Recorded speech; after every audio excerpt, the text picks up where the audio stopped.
Hi, everyone. Welcome to Krishan, the Wordsmith podcast. I wish everyone Gongsi Fachai since it's the second day of the Lunar New Year, Year of the Tiger. So I have here with me Mr. Jeyaraman, Jeya for short, and we are going to talk about a variety of topics based on Jeya's research and area of expertise, as well as my area of expertise and my point of view. Welcome, Jeya, and I thank you for taking up my invitation to be a guest on this podcast and interview. Thank you, Chris, and it's really honored to be here, and I'm looking forward to a good session with you. Okay. So Jeya, so maybe we shall break the ice. So Jeya, how did you enjoy the long weekend? Oh yes, I did. But usually I am always like doing work from home, so it's not really much of a difference because I don't really go to office that frequently. But yes, of course, you get to spend time with the family, and so you can really think and work on what is important and plan out the few days ahead. That's good. Okay. How about yourself? What did you do during the? Usually I don't work on weekends, but when I have a significant workload, or shall I say I'm running a little bit behind schedule, that's when I make the exception. Then I will have to work on weekends, and in this case, the public holiday was yesterday. It was a working weekend. And I did 2 overnights, as I was telling to you earlier before we started this conversation. And so yesterday I was a partial zombie, but today I'm better off because today I think because yesterday I had a good rest and I had a nap before I started doing the 4 things for the client. I think it made a big difference. Okay, so Jeya, you were saying that normally you work from home. Is this because of the pandemic, or is this the way you do things even before the pandemic? It has been that way throughout for me most of the time, except when I do training.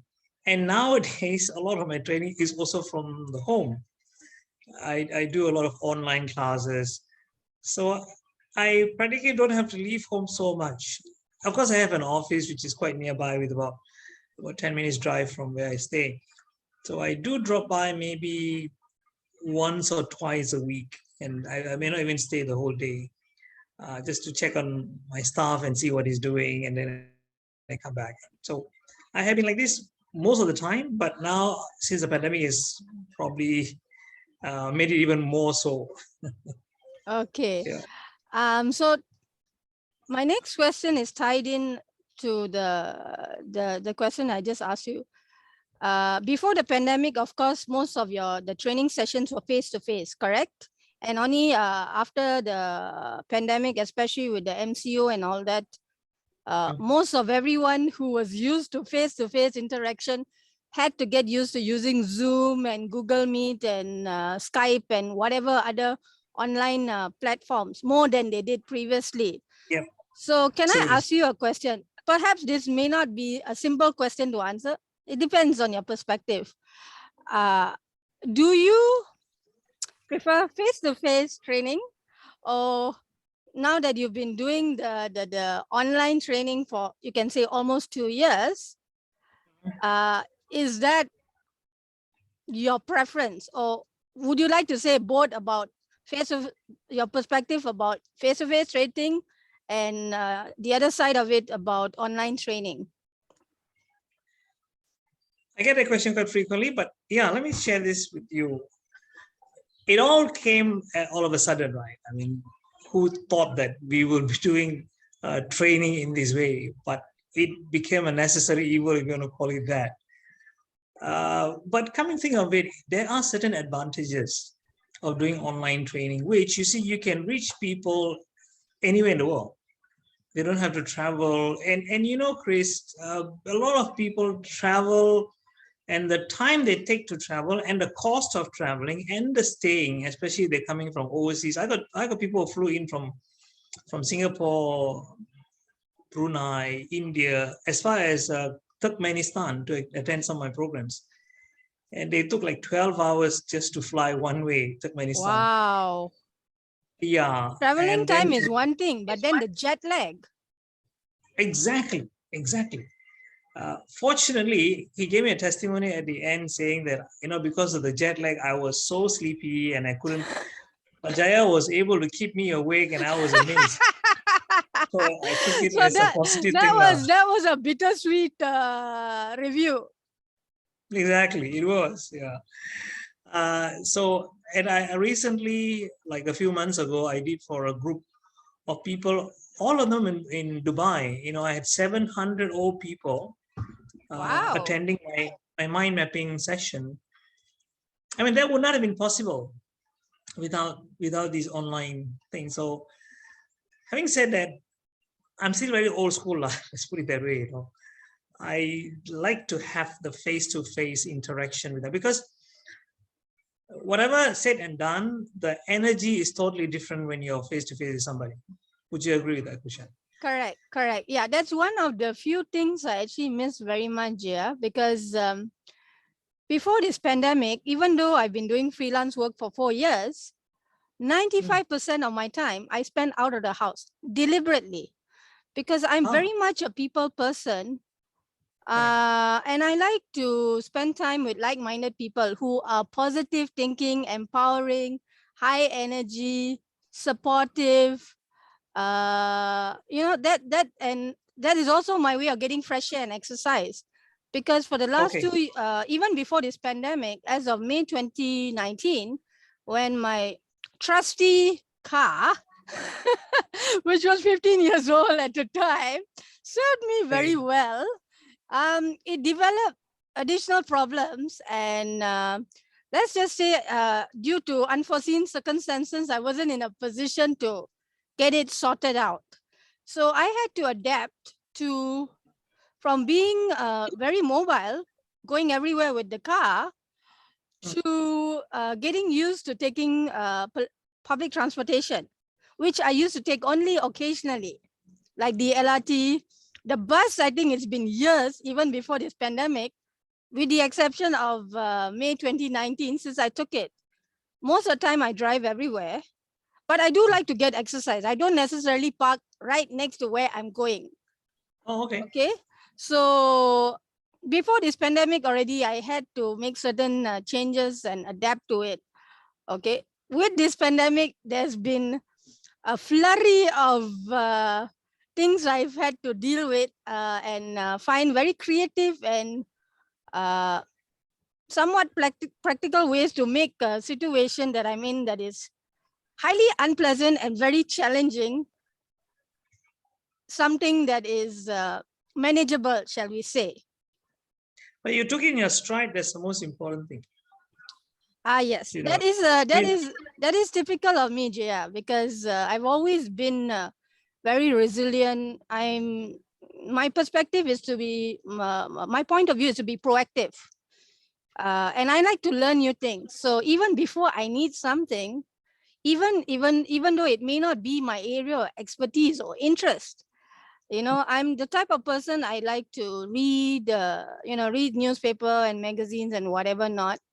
And then, okay, since last year, listening to some podcasts and all that, because here in Malaysia, the podcasting is not very popular. In the UK, in the US, and elsewhere, is very, very popular. Okay. I believe it will catch on soon. I believe. Yes. I'm sure people will begin to see the value of it, and as they begin to learn new things this way, it will become popular, I believe, or start somewhere, right? Yeah. So coming back to what you said, I very much prefer. Okay, perhaps that means I'm also old school, lah.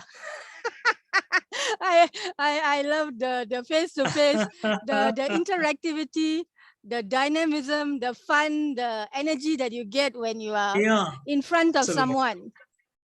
Technology is well and good. Technology is well and good. Sorry, Ajay, I'll let you come back to it. Technology is well and good. I'm thankful for it. In fact, Jeya, I learned to use Zoom hands-on. Before this pandemic, I had not heard about Zoom. I'm sure it has been around for I don't know how many years. Same with me. Yeah, that's right. Okay, trial and error, I figured it out. In fact, I got a little story to tell you. Most of the training sessions and webinars and workshops and whatever not was basically on Zoom. A little bit maybe on Google Meet, a little bit maybe on what do you call it, Webinar Jam and AirMeet and GoToWebinar and all that stuff. Okay, so for the first month I was using Zoom, I could hear people, but when I was talking, they couldn't hear me. Now that was frustrating to say the least. Now was it because of Zoom itself, or was there something that you were doing? No, I think there was some technical aspects to this which I couldn't figure out, because at the time I had issues with my computer. So I was actually using another computer. It's an HP computer as well, but the functionality is quite different from my own HP laptop. Okay, so I had to deal with some things that this computer does, which is really annoying. Okay, the battery will just die off suddenly, even though it's plugged in and whatever not. Okay, and so that was one challenge. So it took me, I tried figuring out, because I'm not technically inclined here. I'm not. Okay, I tried figuring out. Maybe most of us are not, at least not. Yeah, I tried figuring out, is it the speaker? Is it something in the settings in Zoom, in the computer and all that? I wasn't successful in figuring it out. So what I did, I just Googled Zoom help.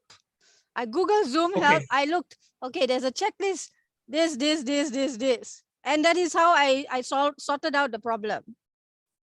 Great. So now if someone asks me, which platform do you want to use? Zoom, please. Yeah, a few things as well. I mean, like, I've already heard of like StreamYard and OBS and all of those as well.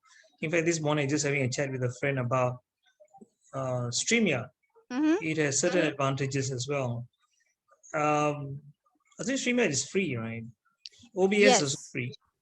Have you used both, Jeya? OBS and Zoom? Sorry, OBS and StreamYard? I've used StreamYard, but not OBS. I heard the learning curve is rather steep. For OBS? Yeah, but it's very flexible, because I've seen people doing amazing things with that. Yes, that's what I've heard too. There are a lot of people going between slides and Zoom and all that using OBS. Right. And I've also been told, hopefully no trainers except yourself are listening in to this. It seems you can very covertly record as well. Oh, really? Yes. I didn't know that. Yeah, two friends of mine told me this. Otherwise, normally what I do, if they're PowerPoint slides, I will take screenshot lah. Right. See, I'm a bit different, because if any of my trainees would ask for my recording, I'll gladly give it. And I also will even share my PowerPoint slides with people. And some people come and say, how can you be so naive? I said, see, it's like this. Okay. You can give people PowerPoint slides, you can give the recording, but they don't have you. Correct. You see. So what's the big deal? And anyway, I keep on improving. I keep on changing my slides and also keep changing my presentation. So you have my slides of a year ago. It could be different what I'm doing currently. Correct. So I don't worry too much about that. Correct. Yeah. Because I feel as a trainer, we have to constantly improve, constantly hone our skills, constantly improve our content and be more current. Always look for, the can I, constant and never-ending improvement, that kind of thing. Kaizen, they call it, the Japanese, I think they're, I think it's a methodology or something. Is it Kaizen? Yeah, Kaizen. Yeah, you keep on improving. That's a Japanese philosophy. They say probably they became so economically a giant within a short time, right? After the World War II and all, the whole history. Yeah. And then companies like Nissan and Toyota use the Kaizen principle and all that. Yeah, exactly. Right. There's a reason their cars are most popular in the world, right? Compared to any other country's cars. Yeah, I Although, think for them, research and development and constantly improving and wanting to innovate and give the best to the customer is why you can say Japanese car automakers are way ahead of the other automakers in the world.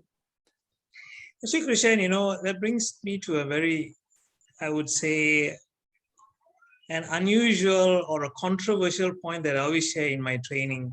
Mm-hmm. Allow me to share that for a minute. Sure. I always ask people who come to my training, I know many of them are from working in companies. I say, how many of you are self-employed?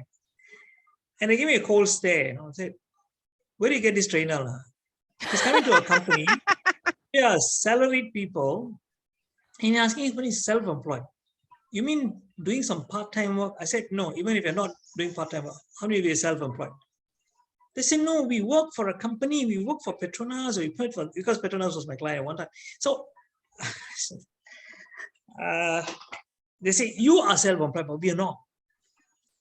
Okay. Can I beg to differ? I said, can I beg to differ? They said, okay. Explain why. I said, first of all, I'm going to give you people a name which is called a PSC. They go like, what's that? I said, don't worry, it's not a Chinese bad word. PSC means, the PSC stands for Personal Services Corporation. Okay. I said, look, when you got your job, did you go for an interview? See, yeah. You were not like hauled up from the street, right? Somebody goes, hey, there's a job vacancy one. Come. You come and take over. No way, right? You went for a job interview. And what is an interview in essence? It's a buy-sell process. Your employer was buying and you were selling. Am I right? Correct. Yeah. Say, yeah. Go on. So the salary that you're getting, remember, money is called by different terms. Fee for service, salary, rent, interest, dividends. Basically, it's money. Income tax, whatever you call it, is all money, but just money takes on different names. Doesn't take different forms, but different names. Okay. So when you talk about salary, it's actually fee for service. If you don't go to work for 3 months and you tell your boss, can I come back in 3 months? They'll say, thank you very much, but we'll find somebody else. Yeah. Because you know why? You're not providing the service, they're not going to pay you the fee. Correct. So what's wrong in me saying that you're a personal services corporation? You are providing personal service.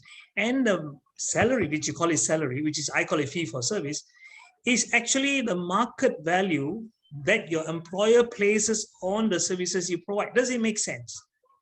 It's okay. I say, if you want to raise your... So this is like a light bulb moment. What do you call it? In increments for them. Right.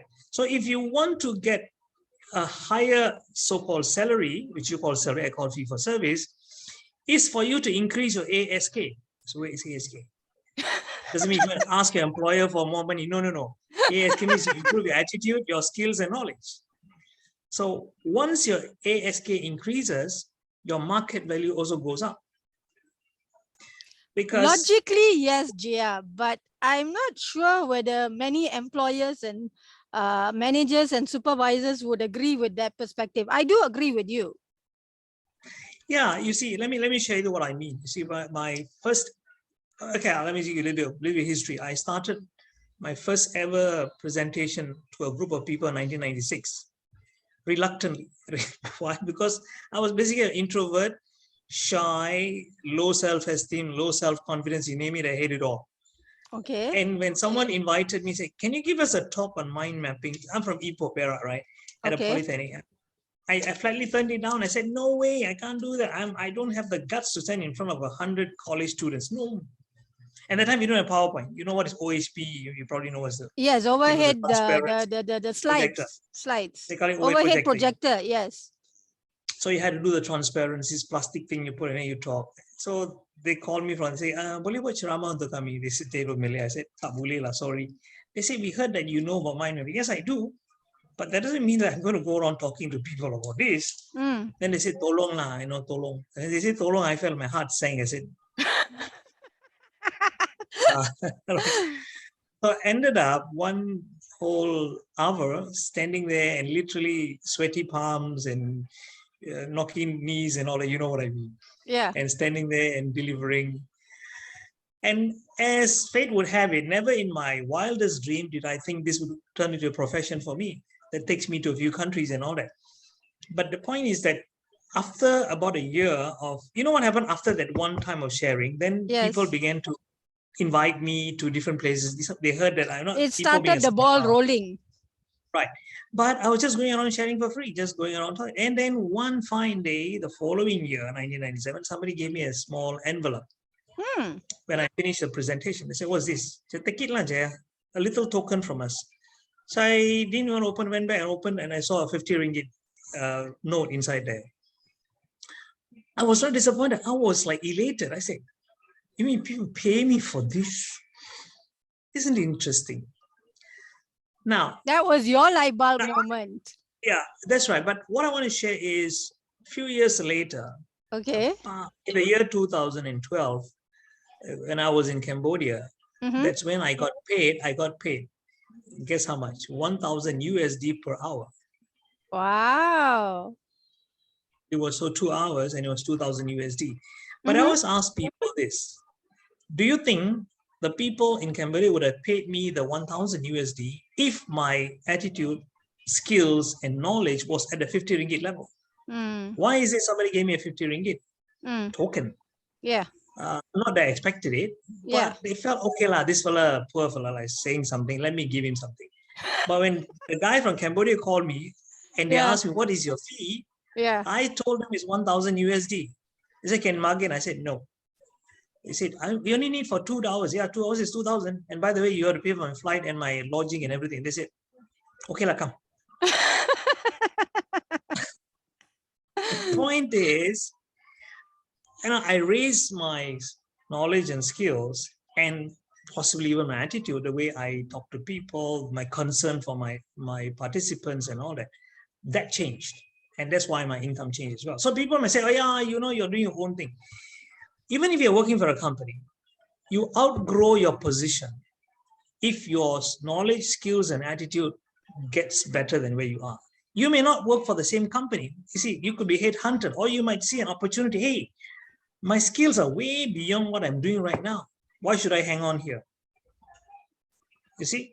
And in fact, in US, I believe Malaysia is true, that people on average change careers, not change jobs, change careers 3 times in their lifetime. So I have changed. I started as a tutor, went into insurance, now I'm a trainer. What did you study, Jeya, after Form 5? I did accounting. So you were an accountant for a few years? I did not practice accounting. I was teaching accounting for a while. I started a tuition center. I came from a small, tiny cowboy town in Perak.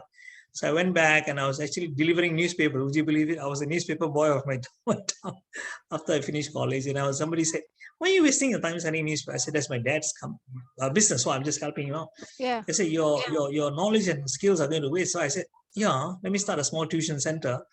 And the reason that tuition center grew from 4 kids to 95 within about a year so was because I was teaching them more than just math, science, and English and accounting.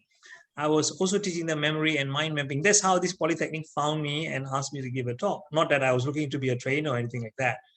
And as fate would have. Okay. Sorry, Jeya, I didn't mean to interrupt, but how did you stumble across, or what made you get interested in memory and mind mapping?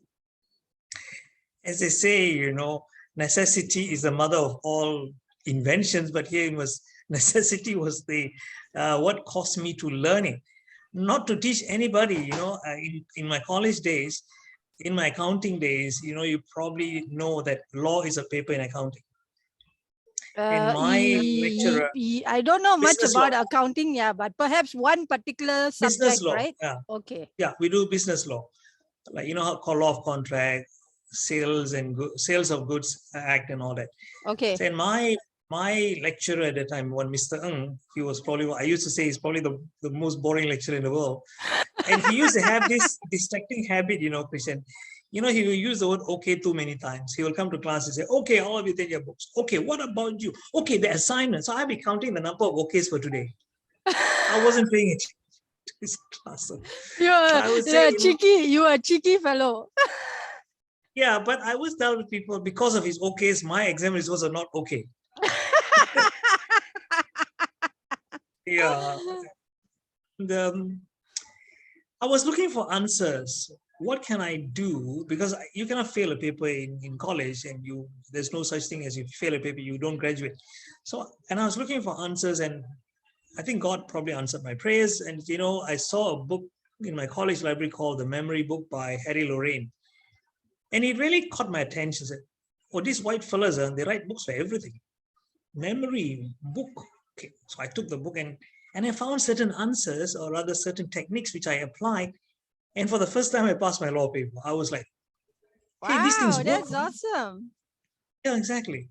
And then I became hooked, and I began to research more and more and more. Then when I started the tuition, there was a reason for me to even discover more. So I started reading, learning more and more, and I started sharing, and that helped me as well. And of course, when I went to giving talks seriously, I had a mentor. He also was very instrumental in helping me to grow, because he said one thing which I really remember until this day. He was a very wealthy, successful businessman. Is he still Very, living? no, he passed away a couple of years ago. His name is Peter Ng. He was one of those whom I had the honor and the privilege to meet. Sometimes, people come across people in your life, and I always say maybe there's a reason for them to come into your life, and he was one of them, I believe, to set the direction, if there is. And he said, "Jeya, do you know something? If you take 1 hour per day," I remember his words exactly. So you take 1 hour per day and study a particular subject that interests you 1 hour religiously per day. Now, that's what you would use, religiously. And if you do that for 5 years, you will become a national authority on the subject. I was blown away by the word national authority. So I thought, let me put this to the test. So I went around learning about the mind every day, learn something. Last time we don't have so much of internet, no YouTube and all that, because I'm talking about 26 years back, right? So I used to go to the library or go to meet friends. I see books on the shelf. And can I borrow this book? Or say brain, or say anything brain, mind, creativity, mind mapping. So I was just reading. And guess what? I became so confident. I said, okay, ask me anything about the brain or the mind. Come on. I even spoken to doctors. Can you believe that, about the mind? Yeah. And in 2016, I had the privilege of speaking at the EBRO conference, International Brain Research Organization, at UPM. And I was the only one, Christian, would you believe, without a PhD behind my name. Wow.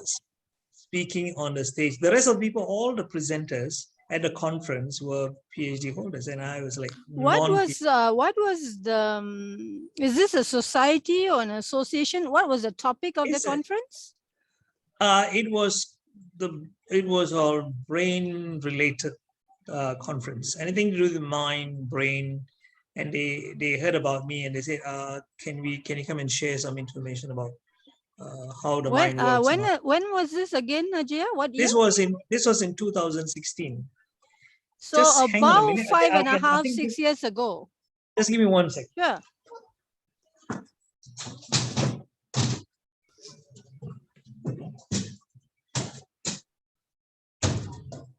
I so happen to have, I don't know, can you see this here? Yeah, I can see it. Oh, okay. Certificate of appreciation. Yeah. I can see it's that. Called it's called annual neuro something neuroscience seminar. Conference. Yeah, neuroscience seminar. Wow, that's awesome. You see my name here, it says Mr. I don't know if you can read this part here. It says the rest of the people are all associate professor, Datuk Sri, Tan Sri, sort of, professor. yeah, because the angle in which, and then there's a nice logo there of the brain, neuroscience something. Yes, right? Now I can see it. 6th annual neuroscience seminar. Oh, and, associate professor, Professor Dato, and all that. And then the first person program chair is a Dr. Michael or something. Wow. Exactly. And now, if you saw my name, there was just Mr. Now, I was feeling that whatever Peter told me at the time and what he told me was like, how many years, 20 over years ago before this thing happened. And it really dawned on me that it really has come to fruition, what he said, true. I mean, who was I? Somebody, from a small cowboy town, a newspaper boy sending newspapers around, to be invited to speak at an international conference, right? On the mind of all things. And I don't have a PhD. So you see, I always tell people this. How did that happen? In my whole training career that spans now 26 years, this was probably the feather in my cap, if I might say that. Not even the 1,000 USD per hour that I got. Okay. Of course, that paid me financially, but this one, they didn't even pay me for my petrol or my toll. They just say, oh, you're invited. I say, gladly come. You see, so I thought people who come into training, do you have a passion to share? The reason I still keep doing after these 26 years now, I still can stand on the stage and I still talk, I still want to impact people, is because I feel I have something to share with people. People come and appreciate that. And, recently one young man came up to me and said, you're Mr. Jeya, right? I am. I said, do you recognize me? I said, not really. Said, you do programs in Genting Highlands? It's always an awkward moment when someone comes up to you. They know your name, and then they like catch you off guard, and then they ask you, "Do you remember me?" Or they tell you their name, and then they are expecting you to somehow magically remember when you met them and what event and all that stuff. And for me, it was because I teach people memory skills, right? So double-edged sword. Double, yeah. But the fact is that he said he attended my program 10 years ago. So, I mean, even a memory trainer, I can still say, look, I've already trained 78,000 people so far, face to face, and I don't expect me to remember all the 78,000 faces. Anyway, he said, you do programs in Genting? He said, yeah. He said, I came to your program 10 years ago when I was 16 years old, Form 4. I said, okay. But what he said next really blew me away. He said, you know what? I'm now I'm branch manager for one of the Hong Leong branches. I said, great. And I want to thank you. So for what? He said, if I'm very successful today as a banker, it's because of what you taught me 10 years back. I said, really? I said, yeah. And he went on to tell me the things that I taught him. He still remembers those things. I'm like, wow, how is that? Now, that is the true reward. Exactly. So I ask people who want to come into training, do you feel that kind of moment is something that you really appreciate and something you feel that, oh, I must be doing something good, right? Not the money. I said, no doubt training can be lucrative. No doubt it is also very challenging and competitive these days. But if you do a good job, the satisfaction will more than pay for itself. And also the reward, you can also be rewarded financially very much. Nowadays, I don't do anything except train. I mean, that's all I do. Like people come and say, do you want to run a tuition center? I said, no, faster. Been there, done that, not interested. Yeah, right. Yeah, so today I'm very happy doing what I'm doing. It's most important. Yeah, so in fact, I do training now. In fact, next week I'm doing my train the trainer program under HRDF as well, Human Resource Development Fund. But people always come and ask me, do I need the certificate? I said, really depends. Like first 15 years of my training career, I did not have the certificate. I didn't need it. I only got my cert in 2011 because, look, I was training kids and most of them were kids. And then, when I started training adults, it was more on personal development. People want to improve their memory, how to do mind mapping. Companies don't send their people for this kind of courses. They must send for leadership, for team building and all that. But I was not doing team building. I still don't do team building. I still personally don't do leadership. People say, why don't you do that? I said, it's too common. People call it, the red ocean and the blue ocean. So why would I want to go that way and compete with the rest of the people? Yeah, you rather stick to your area of expertise and your niche. Yeah, and you become known for that. You know, like if you go for speed reading, there's nobody else in the country who's teaching it. Nobody else. Is speed reading You one know, of the that's things you a teach, is problem it? in yeah, yeah, I do speed reading. In fact, I just finished I do OCBC is one of my very regular clients. I've done that for Petronas, Bank Negara, and IJM, Kamuda, and a few big companies as well. And also many government departments have called. I don't know for one reason, but they like it. So I do it. But, you know, I got a call from just before the MCO. I got a call from the Prime Minister's office. She just called me and said, I'm from the PMO. I like PMO. You Said Prime thought Minister's whether this office. is genuine or whether it's a hoax or a scam or something. Yeah. But she spoke in Malay, I mean, young lady. She spoke in Malay. Then I Okay. said, yeah. Then she said, we want your speed reading class. I said, okay.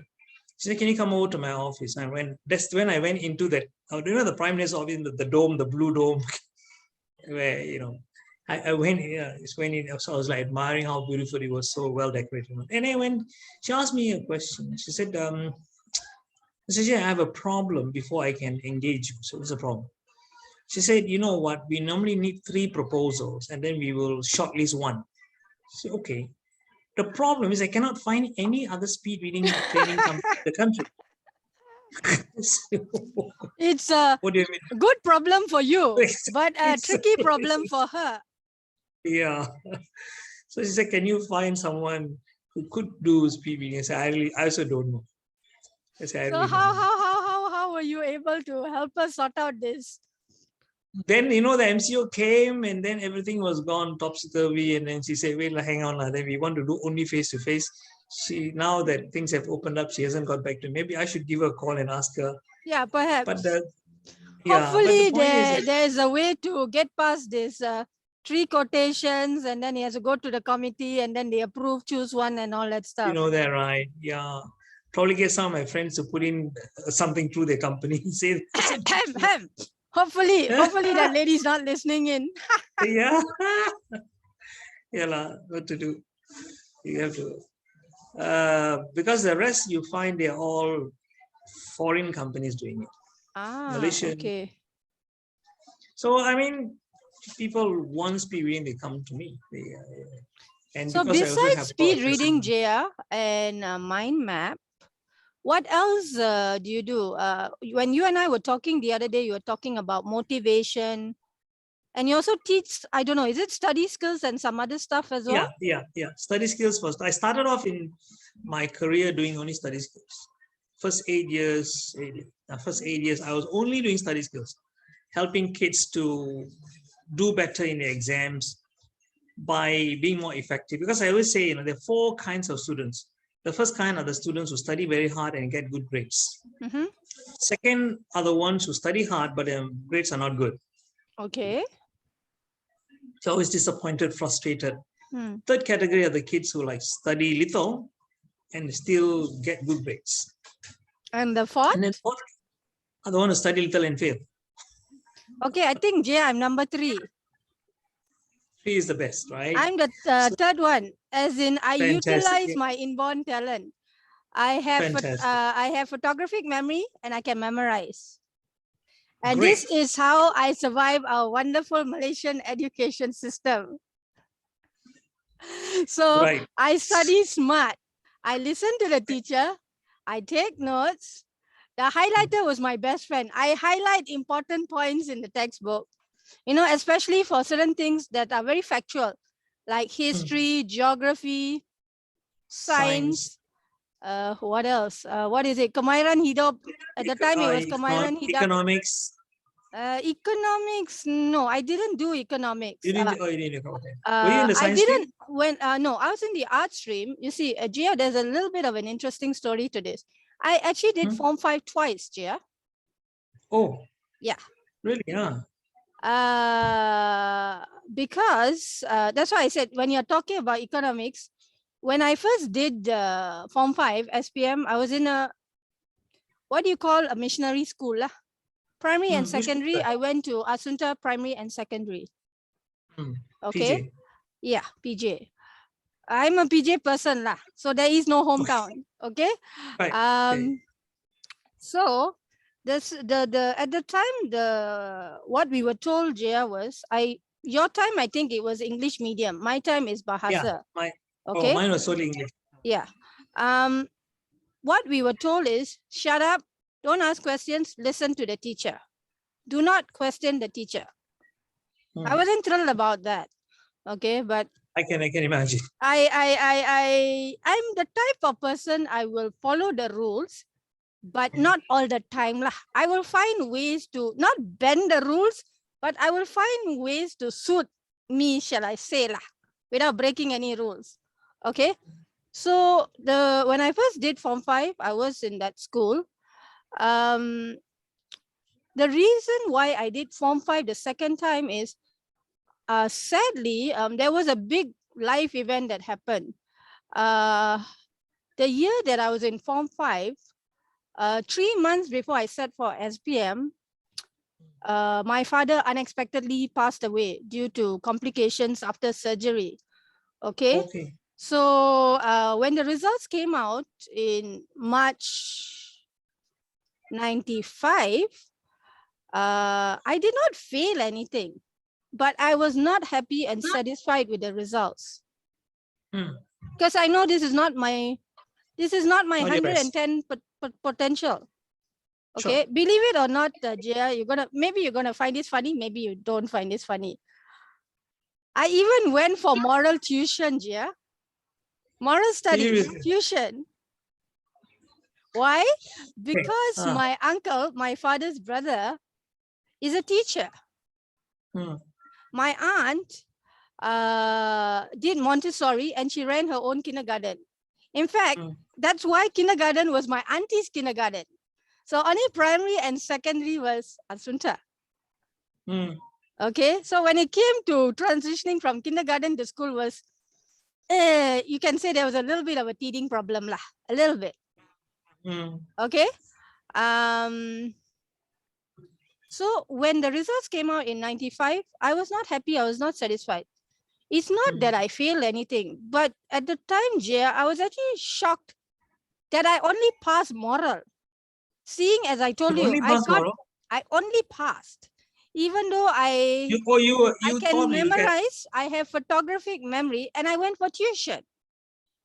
So you've got your 16 moral values and you've got your sub-moral values and all that stuff. Yes, exactly. Yeah, 16, right? In fact, you know what? I thought I remember the year was, if I'm not mistaken, was like 2000. I was in Ipoh. I came to KL and I gave a presentation at University of Malaya to about 250 students, Form 4 students. And I did a presentation totally in Tamil, you know. Okay. I was teaching memory skills. And one girl, I still remember her name was Vinodini Nair. And she sent me an email about 2 or 3 months after that. And she said, you know what? My moral went from 45 to 89 marks by applying your mnemonics technique. I said, how? She says, I just can remember all the, how many nilai murni? There is 16 moral values, 16, and I think there's about somewhere between 4 to 6 elements. She could remember them. She could remember them perfectly. Wow. Yeah, because I teach them mnemonics, like simple mnemonics. For example, let's say I ask you, how do you remember colors of a rainbow? And people say, I know it's red, orange, yellow. That one was something I learned a long time ago. Yeah. Correct. But what I teach is how do you create your own, because you are depending, like Roy G. Beef is on what your teacher taught you. But I said, I had some kids, unbelievable, Christian. Would you know, like one girl was in standard 5, and I taught her how to create mnemonics. And she said, sir, I also got one. I said, tell me. She said, how about this for colors of the rainbow? Write on your giraffe before it vomits, she said. That's a good one.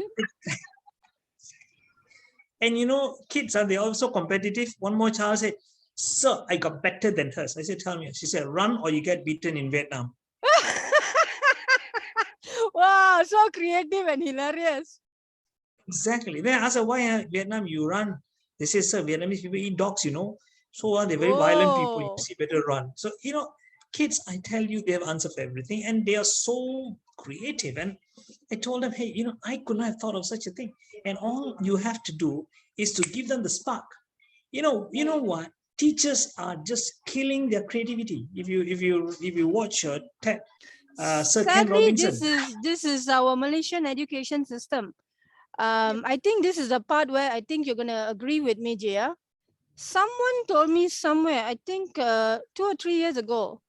I can't remember who. More than one person said this. We are all born very clever, but our Malaysian education system dumbs us down. They want us to be robot. They want us to be compliant. They don't want us to question anything. I mean, to be fair, I think it's not just a Malaysian system. It used to be a lot, but I think the world is slowly changing. Because I always teach about the left and right brain. I always say you got a right brain and a wrong brain. I Right just kid and wrong. Okay. Of course, it's right and left. Yeah. But people like, really?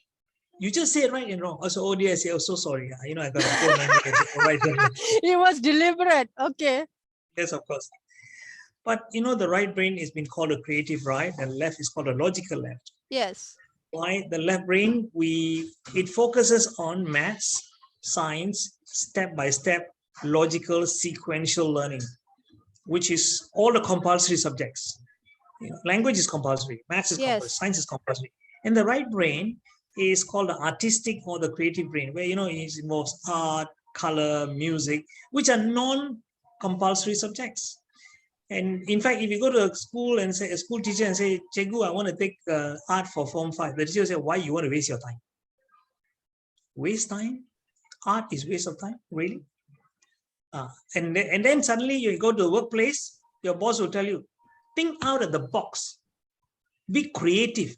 And the kids, the Malaysians don't go like, sir, what's creative? What box are you talking about, sir? Exactly. Exactly. What box? Out of the box. I don't know box, any box way. And that's why even some Malaysian students who go overseas, like to Australia or some of the foreign countries to study, they struggle because they have not been exposed to this kind. They have not been told to think. Suddenly asked to think. Think, how you spell the word? T-H-I-N-G. No, T-H-I-N-K. That means what? It comes to that stage.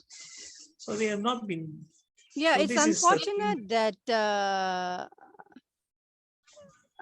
I'm not stereotyping vernacular schools, the Chinese medium and Tamil medium schools, because this also, I think, is prevalent in some of the national schools. Not all the children, when they come to standard 1, can read, write, and do arithmetic. And these are very important skills. It's now a given. You're expected to learn that in your preschool as well, right? So the teachers have no time for. Luckily, my time was not like that. I didn't, because I never went to tuition. I never went to kindergarten. I went straight to standard 1. I didn't even know how to say, my name is Jeya. My teacher asked me, okay, what's your name? I like staring at her. Luckily, I had a. Can I ask you, at home, what is the primary mode of communication? Which language? For me, it's Tamil. So the most of the time, your parents and all that are speaking Tamil.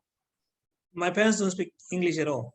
So they talk to me in Tamil all the time. And I went to school and the teacher asked, what's your name? I like, luckily I had a Tamil speaking teacher. She asked me, so she explained to me what's your name is. I said, I said, Jeyaraman. You went to what was known as a national school at the time, right? Or did you go to a Tamil school or something? No. I went to an English medium school. It was called Methodist English School. Okay. It was a government school. You see, at that time we had English stream and Malay stream, Tamil and Chinese.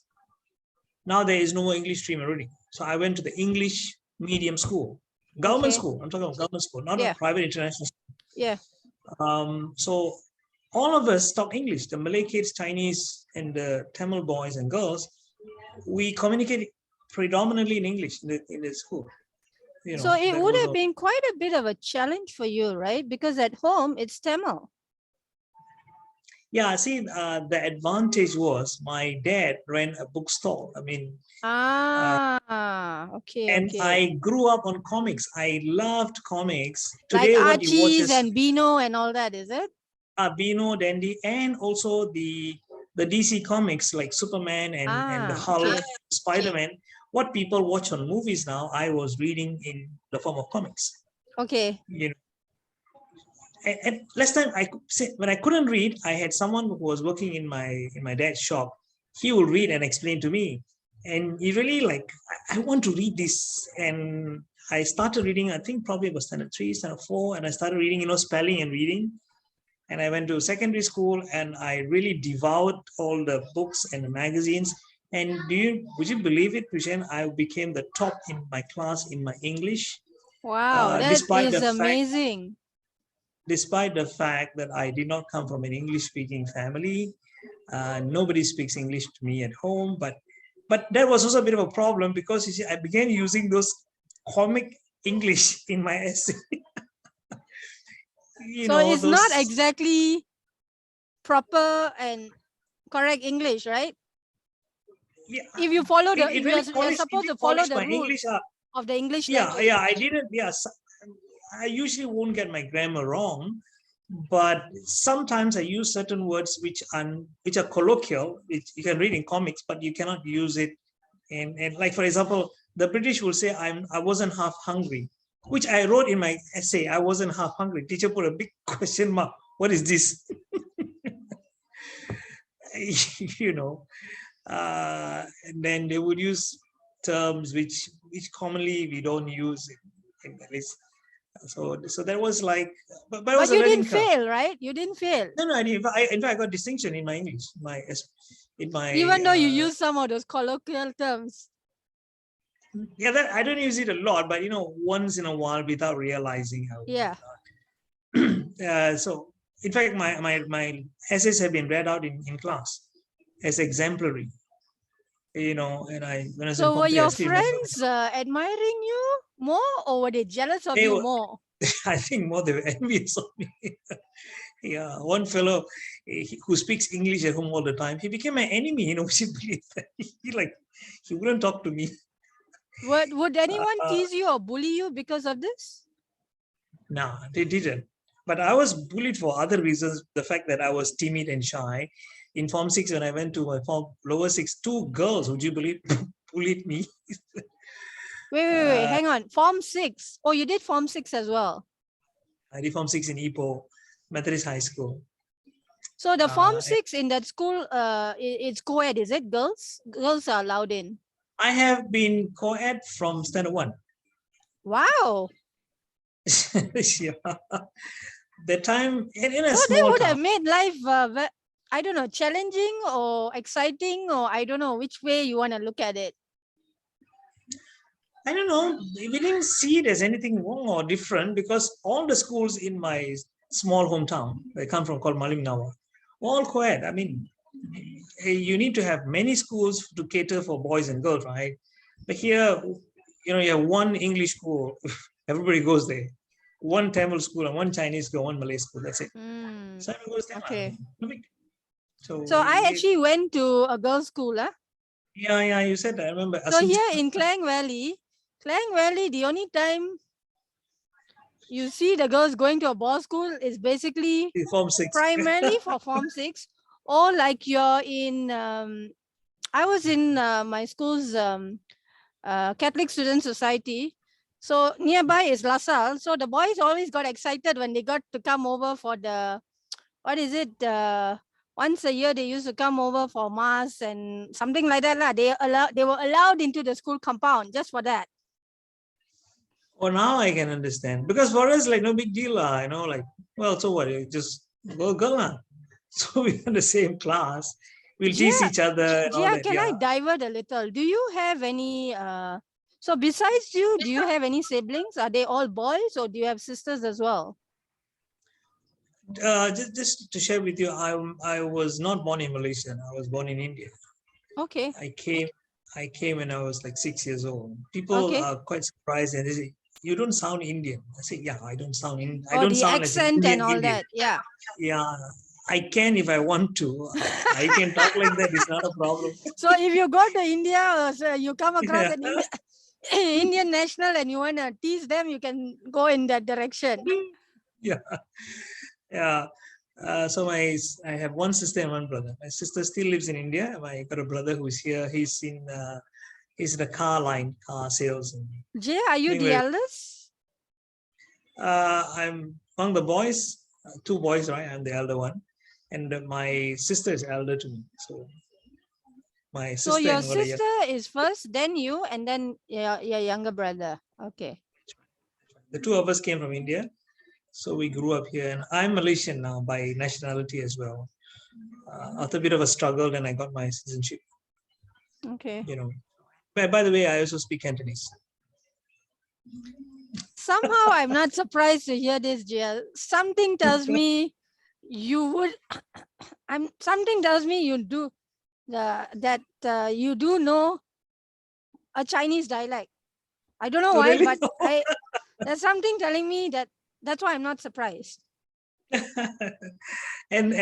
if I can say that I have actually given a presentation, the 20 minutes presentation, totally in Cantonese, in Ipoh. And guess what is the topic? You're definitely going to laugh about this. The importance of learning English. You're talking about the importance of learning English and you're presenting it in Cantonese. Okay. To a group of Chinese kids and me being an Indian talking about English, And when the guy, he invited me to speak in that school, it was called Manglambu, SMK Manglambu, Sekolah Menengah Kebangsaan. And he said, he's a counselor, a friend of mine. Hey, can you come and give a talk to our boys? They think English is a monster. I said, can. But can you do it in Cantonese? English is a monster. So like an alien, something very hard or difficult to do or something. They just don't have the confidence. They say we have a Chinese school because the Chinese medium kids, right? They go to remove class, and then they get turned off because the mind shuts down if you say I can't do it. So you're not even going to put in any effort. So it's all a mindset thing. So he said, can you shift their mindset a bit? I said, I don't know. Let me try. And he said, but you must speak in Cantonese. I said, why on earth must I do that? He said, there's a reason.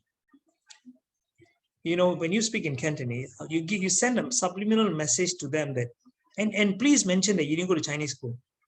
So, okay. So I went there and I spoke to them. So this person who approached you did thorough research on you. Yeah, he knows that I speak Cantonese, and because we used to communicate in Cantonese all the time. He says, Cantonese is good enough to give a speech. He said 20 minutes. I think 20 minutes can survive now. So and I always tell trainers this: the most important part of any presentation is the beginning, because you got to hook people. And you know how I hook these kids? Because I know that these kids are going to be like far away mentally. They're going to like, who is this fella, Indian fella standing? What's he going to do? What's it all about? That kind of thing going on in their mind.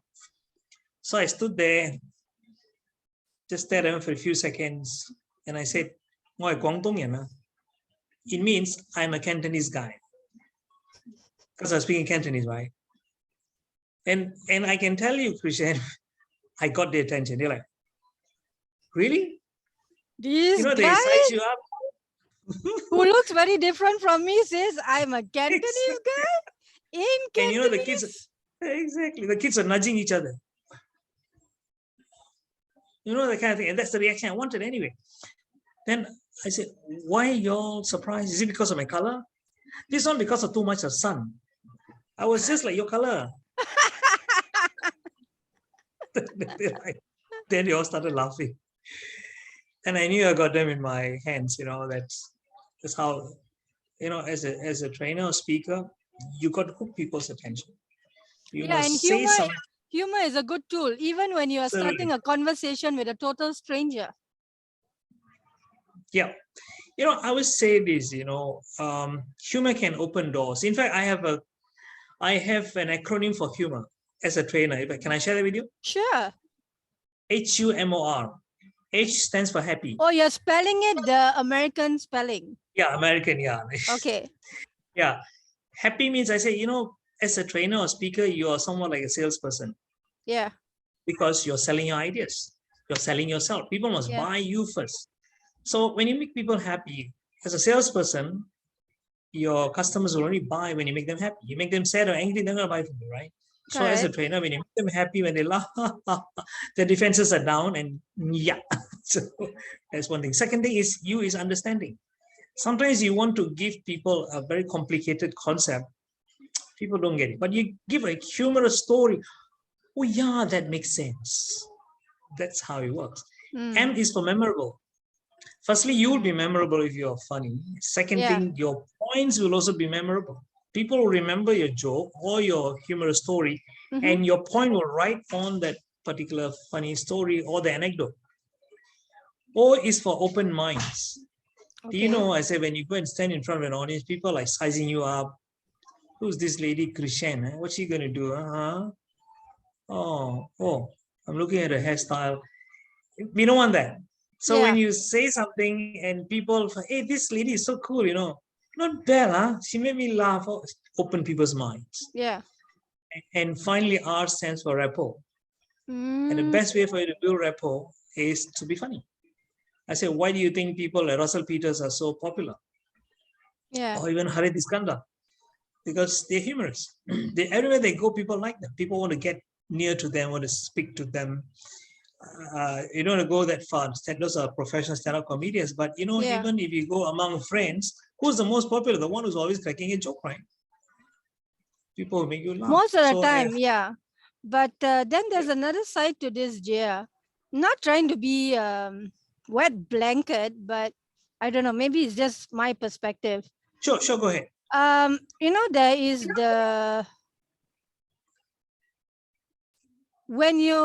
humor is good, but what the point I'm coming from is, like, if you're always humorous, right? Everything is humorous, including the serious stuff, right? You can, it can be a little bit, what's the word? Annoying, irritating, whatever you want to call it. Oh, definitely. You see, I would say this: you don't go to a funeral house and tell jokes. Sure. That's like counterintuitive, right? It's so stupid of us. And if you are giving a serious presentation, like say, about COVID and something about the problem that our country is going, you're not going to laugh about it and say, we are having COVID. You cannot say that. So that's obvious. But the point is, if you are doing something that is not something that's very sad or extremely serious, and it's like spice. You spice up your presentation. Sure. You need that. Sure. Because let me draw another connection, Jeya. Maybe yeah, it's good to have humor and all that, but what I will talk about, perhaps I think this one most people would be able to resonate with. A lot of people have the misconception that those who are happy and those who are positive thinking is like unnatural. There's something very wrong with this person. They have the misconception that perhaps this person is not practical, this person is not realistic, they don't take life seriously. Everything is hunky-dory and, the sun is shining all the time. What do you have to say to this? Okay, I think that's slightly a different thing. Sure. It's nothing to humor. Humor is something that can be trained from a trainer's perspective or a speaker's perspective. Humor. But I also believe that people who are humorous are not necessarily positive all the time, and they're not positive thinkers. Like if you're doing it but at the same time, positive thinking can be something very essential. I'll give you one example. At one time, people asked me, what is your most challenging time as a trainer? Your most challenging moment? And I still recall this happening. It happened about, let me see, about 9 years ago. I was on my way to drop my boy in school, and it was the second day of mind mapping training. It was in Eastern Hotel. I still remember very clearly. Mm-hmm. I got a pain in my back, like somebody taking a sharp knife and pricking right through your back. Mm-hmm. You know what I mean? Mm. Went right from back to the front. I Oh, didn't know what boy. the heck it was. And I never had anything like, it was like it just suddenly hits you, like Mm. a brick wall falling over you kind of thing, like Oh, it's dear. a kind of thing. Mm. And I was driving, and I like, I don't know. So I quickly pulled over to the side. Mm. I know precisely where it was. I was in Saramban Highway. And I reclined my seat, and I couldn't speak, and I was like nearly like sweating. And my son got a bit worried. He said, what's happening? What's wrong? It was in standard 6 at the time. I said, I can't talk. I mean, like, then somehow the pain. If the I pain was your subsided. son at the time, I would be thinking, is my father having a stroke or a heart attack or something? Yeah, exactly. That's he was too young to know, but he could have probably gone to his mind. Then after a while, I just kept, breathe, taking deep breath until slowly, the pain subsided somewhat. Then I could talk. I called up, had the sense to call up my family doctor, and I asked him. I had his handphone number. I said, I'm having this sharp pain. He said, which side? I said, the lower abdomen, right side. He said, there can be two things. I said, what? He said, either kidney stones or you're having appendicitis. Oh. I said, which is worse? Which is worse? He said, appendicitis is worse. yeah, you have to get treated immediately. I mean, as fast as you can. But so I called up the training provider and said, it looks like I can't go for the training. He said, what do you mean you cannot go for the training? You better come. People are already waiting. He said, okay, never mind. We can find a replacement for you for your topic. And I call up those friends of mine who do mind mapping. None of them were free at that particular day. And I ended up standing in front of that audience, would you believe, Krishan, whole day, training them. And I cannot show my pain. So if you say, am I being positive? Yes, I had to be. I cannot show like, this is mind mapping. I'm sorry, I shouldn't be laughing, but no, the that is options okay. are I to mean, laugh or cry. now I can laugh about it because I've gone through treatment. I've already overcome that. It was actually kidney stones. Okay, and there were two stones actually, and it was not in my kidney. It was down to my urethra already. But the point is, it was excruciating. I heard someone say that there's probably the worst pain, worse than childbirth and all that. Anyway, The male version is, of this lah. no, because I know one lady who has gone through both. She went through childbirth and she also had kidney stones. So I asked her which one. She said this was worse than childbirth. So I said, of course I cannot say which is worse, but she told me. So you have the female perspective on both of this. Okay. Exactly, right. And then I was positive. And you know what? If you are negative about everything, then you will not even take the next step, isn't it? So why not be positive? Not in the what do you call artificial sense? Not like I be positive. Not the rah kind of thing, but looking at it from a practical perspective. Because let's look at it this way, lah. All those great achievers, I said, look at that fellow who created a light bulb. People say Edison failed 999 times or something like that. But if he had been negative after the first time, he said, this won't work. Rubbish. I said, we wouldn't have the light bulb today, right? We wouldn't have the light bulb. And then because just like the person who invented electricity, we wouldn't have electricity. We'll still be using kerosene lamp and candlelight and all that. So those people who say, you shouldn't think positive, then go right ahead. Nobody's stopping you. But I'm so glad that Edison didn't think negatively. He thought positively. He said, I'm sure there must be a way. Let me look for it. So why not? You see, that is practical positivity. The reason why I brought this up, Jeya, is perhaps you can say it vaguely resonates with me because there are some people who are like that. So I was telling you what I have come across.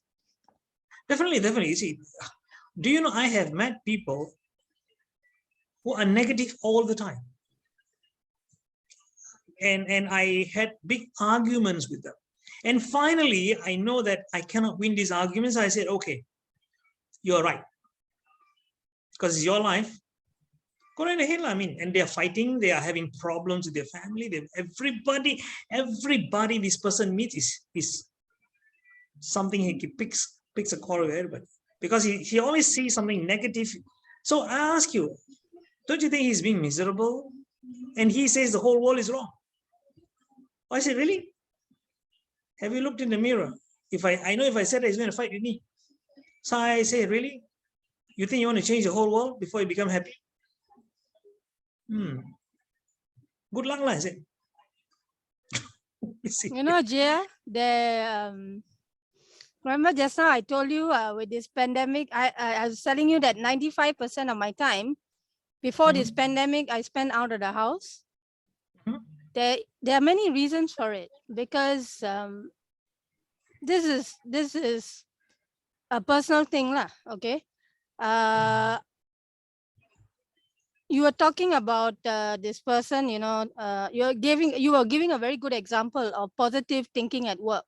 You were in pain and severe discomfort, but you had to do what you had to do because there was no one else who could take your place. Okay. Exactly. So, and we started out this conversation. I was telling you that I'm positive thinking, I'm detail oriented, I'm proactive, I'm meticulous, and this and that and all that. Okay, so I've always found a way to rise above the various challenges and obstacles in my way. The one that I'm still trying to, I haven't fully successfully figured it out, is the situation I'm in that my family has put me into because of this pandemic. And before the pandemic already, Jeya, they either controlling, overprotective, pessimistic, cynical, negative thinking, focus on the worst case scenario. And because of that, from a very young age, I realized I'm actually a middle child. And only a few years ago, Jeya, I found out there's this thing called the middle child syndrome. Okay, otherwise before this, I didn't know there's this thing called the middle child syndrome. Okay, and only a few years ago also, I found out of this concept about law of attraction, abundance mindset, manifestation, and all that. Okay, so that is why from a very young age, because I'm a middle child, I realized if something is important to me, I have to rely on myself and get it done. And that's why I'm highly independent. It's not a bad thing, but in my family, Jeya, it's a bad thing. I think you're not alone. I've come across, well, I don't think I am in that position, probably, maybe to a lesser extent than yours. I suppose many of us would probably have also some level of that. But I have friends who are in that kind of situation. Nobody in the family appreciates them. Nobody encourages them. Nobody sees the way they look at things, despite the fact they are high achievers, you know, super high achievers. In fact, these are people I would like envy, if I may say that. Like, they say, wow, you're so successful. And when you really get to know them, they say, yeah, I am. And they run multiple businesses, multitasking. They seem to have like kicked it, you know, like they just got it all done. Everything is perfect. You know, like, can I ever do that? No. And then they say, yeah, I know. Financially, they're very well off. But he said, I'm not really happy. So really? With all this money, with all this business? She said, but you know, nobody appreciates this in my home. In fact, they discouraged me. In fact, every project I did, I had to, it's an uphill task for me. I had to go against them. I said, why do you have to go against them? Not that I like to. Because they don't believe in me. I said, don't hurt yourself. I said, maybe with good intentions. I said, maybe. But I always proven them wrong. Still, every time I do something, he said, why you want to bite off more than you choose? More than you can choose. She says, no, I can't. So it's So like what that, no? I Because sometimes I think true. sometimes sometimes I don't think, maybe I don't know about your case. Sometimes maybe not by bad intentions, lack of awareness, um, maybe trying to safeguard you, maybe like trying to like don't take the risk. But these people, they're the risk takers. Yeah. So tying tying it to what I was saying, Jeya, this is why I'm resilient, and thanks to a very important person in my life, a relative of mine, I am conditioned. I think, Jeya, you perhaps have, I don't know whether you studied psychology or something. You know a little bit about psychology. You know Little bit, yeah. the you know the Pavlov, the dog, the scientist Pavlov and the dog. Yeah, I know. Yeah, it's very common. Okay, I am not saying I'm a dog.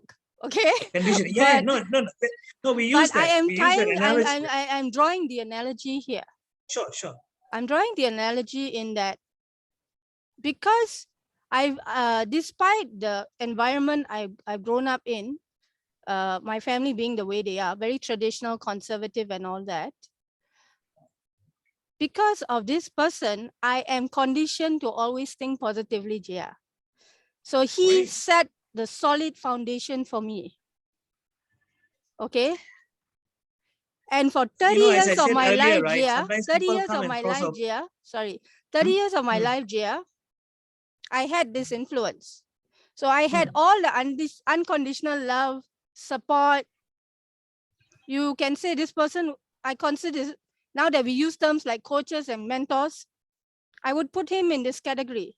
So even though sadly, this May, it's going to be 7 years since his unexpected passing, because we were very, very, very, very close, Jeya, I know given a certain situation, what he would say.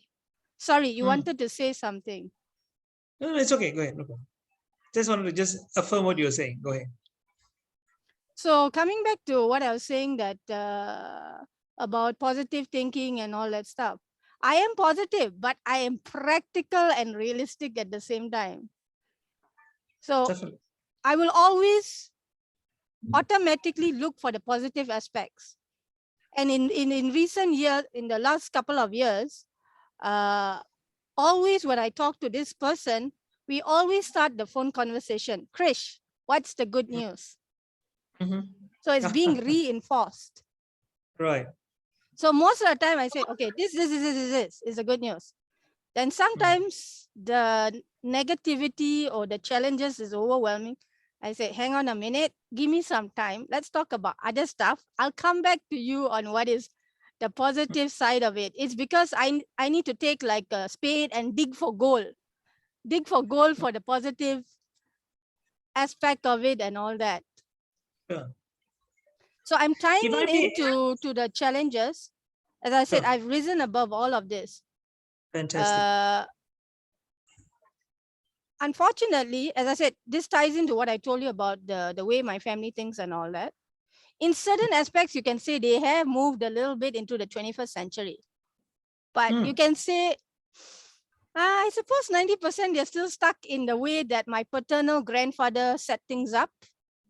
Certain values, certain way of doing things and all that. Nothing wrong with it. But I don't think what was applicable during my grandfather's time and the time of my father, my uncle and auntie is necessarily still fully applicable in the context in the 21st century. So for 20 years of my life, Jeya, even though I'm highly independent, I followed the rules. The family did things a certain way, I followed.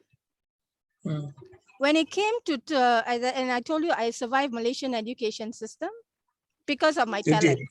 Okay.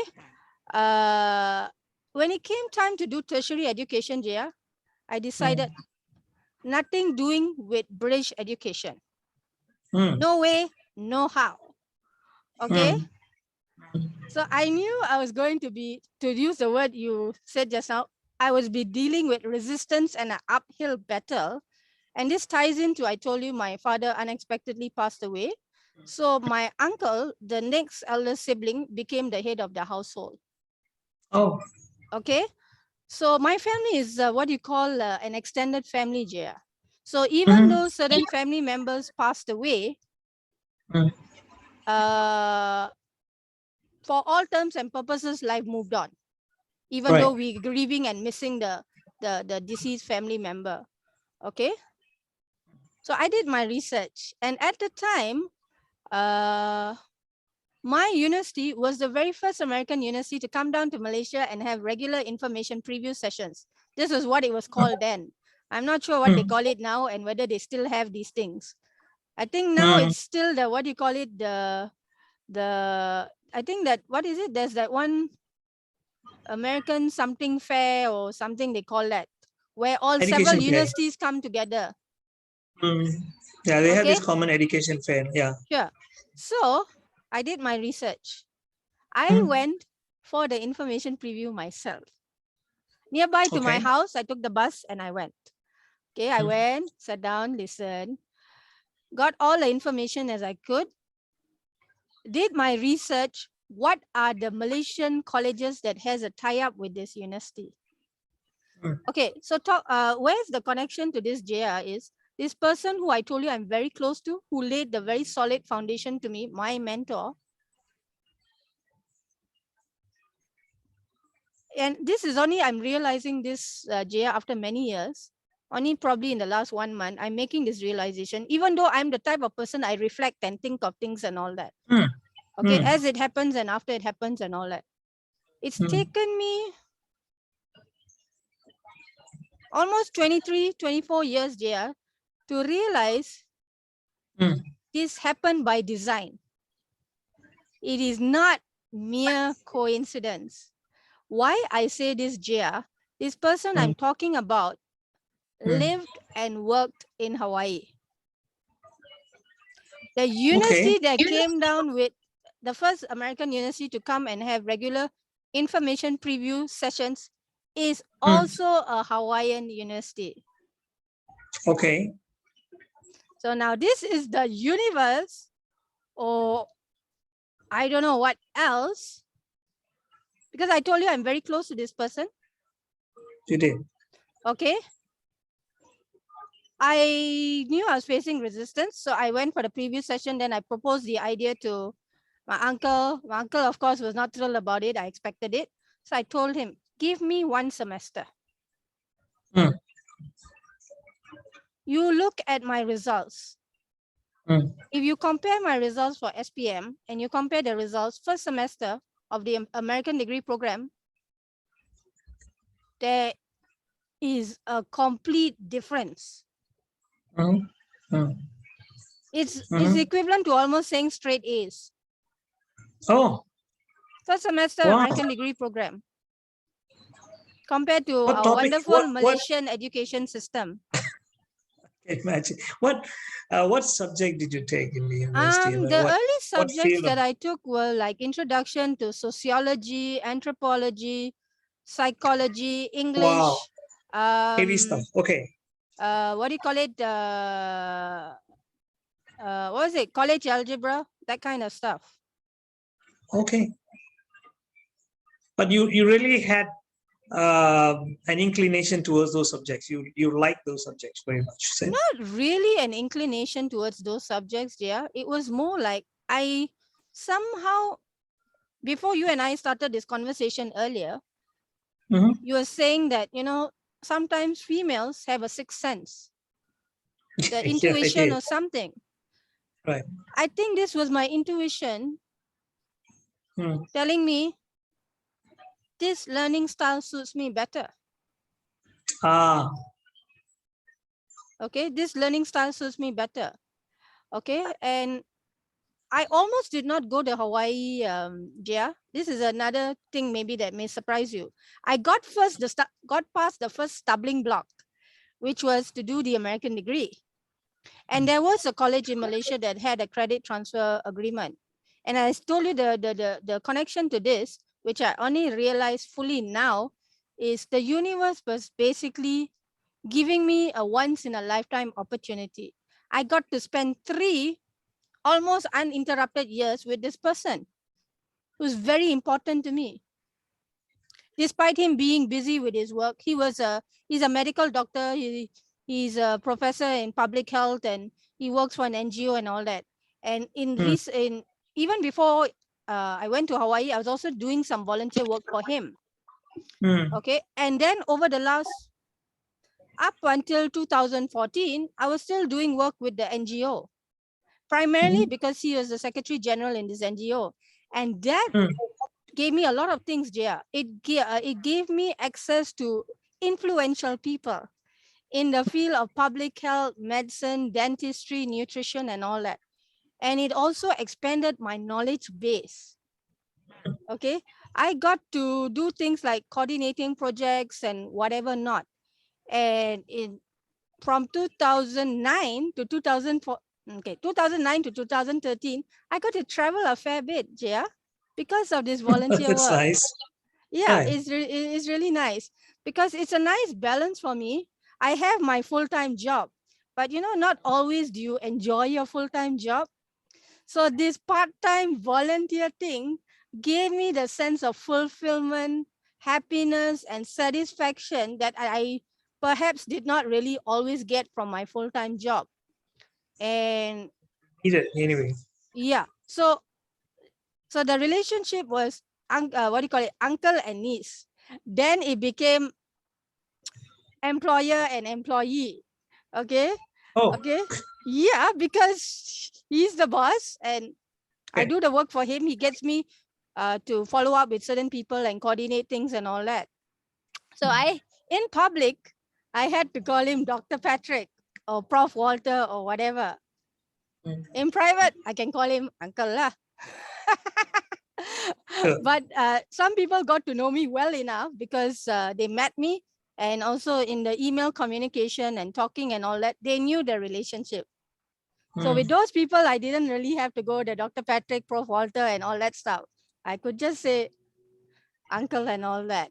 Okay, so you can say on the one hand, my family environment was one. Okay, then on the other hand, I had, you can say the best of both worlds lah. The family complicated relationship, and then the relatively smooth sailing and positive relationship with this individual. And you can say because of that,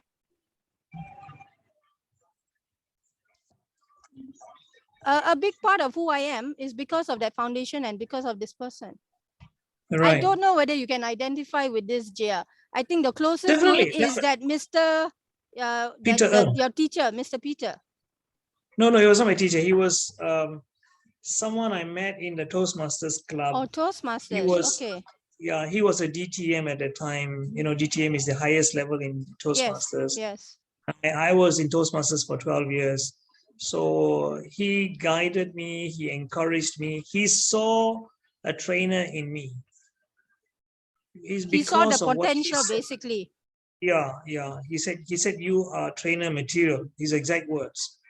But I was like, I said, really, Peter, I don't see this. They said, just go ahead, do it. You'll make it one day. And today, of course, I got a lot to thank him for. As he rightly said, things happen in our life. I could totally resonate when you said that. People come into our life for a reason. They don't come in randomly, right? And he's the one who was instrumental in me coming to Kuala Lumpur in 2001. He's the one who said, don't stay in Ipoh because in Ipoh there's no future as a trainer. You want to be a trainer? I said, yeah, go to KL. And Christian, only after coming to KL, I managed to get to speak in 8 countries outside of Malaysia. The last country I went to was China. I mean, I don't speak Mandarin, but I ended up being in China. So, and I look back and I have a lot to thank Peter for. And it all happened for a reason. Now, you rightly said there must be a reason why. Why should I meet him? Why should he be in my club? Why should he be such a great leader, great communicator, whom I looked up to? And why should he spend time with me, who was a novice speaker at the time? He has no reason. He was a millionaire. He didn't need me. I was so grateful to him. I still remember one occasion when I took a train ride from Ipoh to KL with him. It was a night train. Okay. He was coming to KL to buy a Mercedes for cash. And Wow. yeah, maybe he was Mercedes selfish. for cash. Yeah. And he knows that I always valued my time with him, or his time for me, that little time that I get to spend with him. Yeah. So I said, Peter, when can I ever spend time with you? He said, you want to spend time with me? He said, I'm going to KL to buy a car. You want to join me? I said, can. So I'm going by train. I said, wonderful. It's a night train. I said, okay, no problem. How And many I hours spent about, train ride was it? that time it was about 2.5 hours, 2.5 to 3 hours. We didn't have the ETS at the time. It's now, of Yeah, course, this 2 is what you hours. call the night coach or the night mail or something. Yeah. So, but we took the first class and we sat at the front, it was aircon and all that. So I sat down and I had a good conversation with him. I really get to pick his brains, and because he's amazing, his depth of knowledge is even then itself, he was a well-read person. His bookshelf was so neatly arranged. He would have a section for psychology, a section for sales, a section for management, a section for leadership. And even the magazines that he gets from when he subscribes to, he's the only person I've seen doing this. He'll cut out articles of various topics. He'll file them by various topics. We normally get magazines, we just leave it there, right? So he So files he it, was like, sort for of example, like scrapbooking, creating his own resource. exactly. So if he had to give a presentation on, let's say, humor, he'll take that file on humor. He'll have so many articles. He'll pick up a point here, pick up a point there. And that's why his speeches are always very unique, very interesting to listen to. It's not shallow, if you know what I mean. So that's just something that I really admired him, and I learned a lot of things from him. The point is that, as you rightly said, people come into our lives.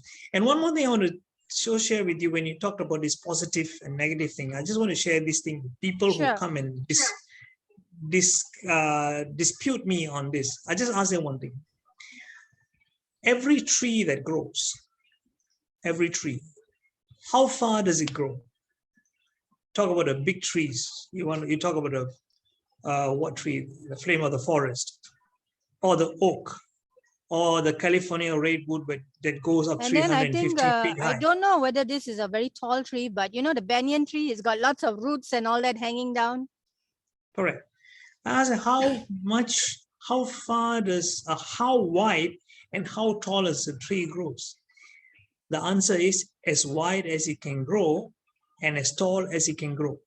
Does a tree ever decide, I think enough, I'll stop growing? A tree doesn't do that.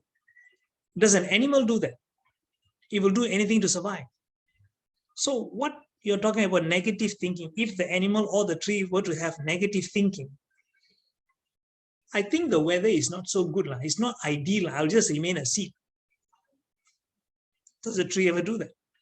No. See, the problem with humans is that we are given the power of choice.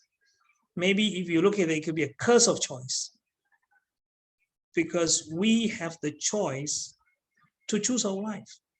So that's why sometimes we make the wrong choices, because no other creature, no other living thing on earth ever decides to grow in a limited fashion. Human beings do. And then what is that you're coming and telling me? So you ask me, it's unnatural to not live up to a full potential. Don't you think so? If you True, agree but that I agree with you, Jeya. But the thing is, people, for whatever reason, whether their family upbringing or maybe they were not given certain opportunities due to their station in life or whatever you want to call it, or perhaps it was mindset, attitude, or for whatever reason, this perhaps may be a new concept to them, potential. They may not even understand, or that word may not be important to them. What is potential to them? this is a matter of awareness. Awareness of bringing, of course, we are all product of our environment to a certain extent. Yeah, so it is the environment, and of course, what we have been we can call it genes if you want to say that. I And think we look at, what is it? What the scientists or like that they like to say what nature versus nurture and all that stuff. yeah, but there's a perennial question, that in fact during my Form 6, that was one of the essays we had to write. Ah, okay. Yeah. Because we used to study all the philosophers, like people like Nietzsche, all those earlier, what they said about these kind of things. But the point is that I am a strong believer that nurture is not 100%, but nurture can overrule nature. So, like for example, people say, is everyone creative? In my creative thinking workshops, I always ask a question: is everyone creative? And people are like, no, I'm not creative. Most of them probably will say no. Yeah, I say you're partly right, because according to Harvard Business Review, they did a survey and did a research to find out. They will study people like Steve Jobs. How come this guy and people like him were so creative? Mm-hmm. Or Elon Musk and all these people. Mm. It's been proven that 1/3 of their creativity was due to inborn. It was a latent thing. It was inside of them.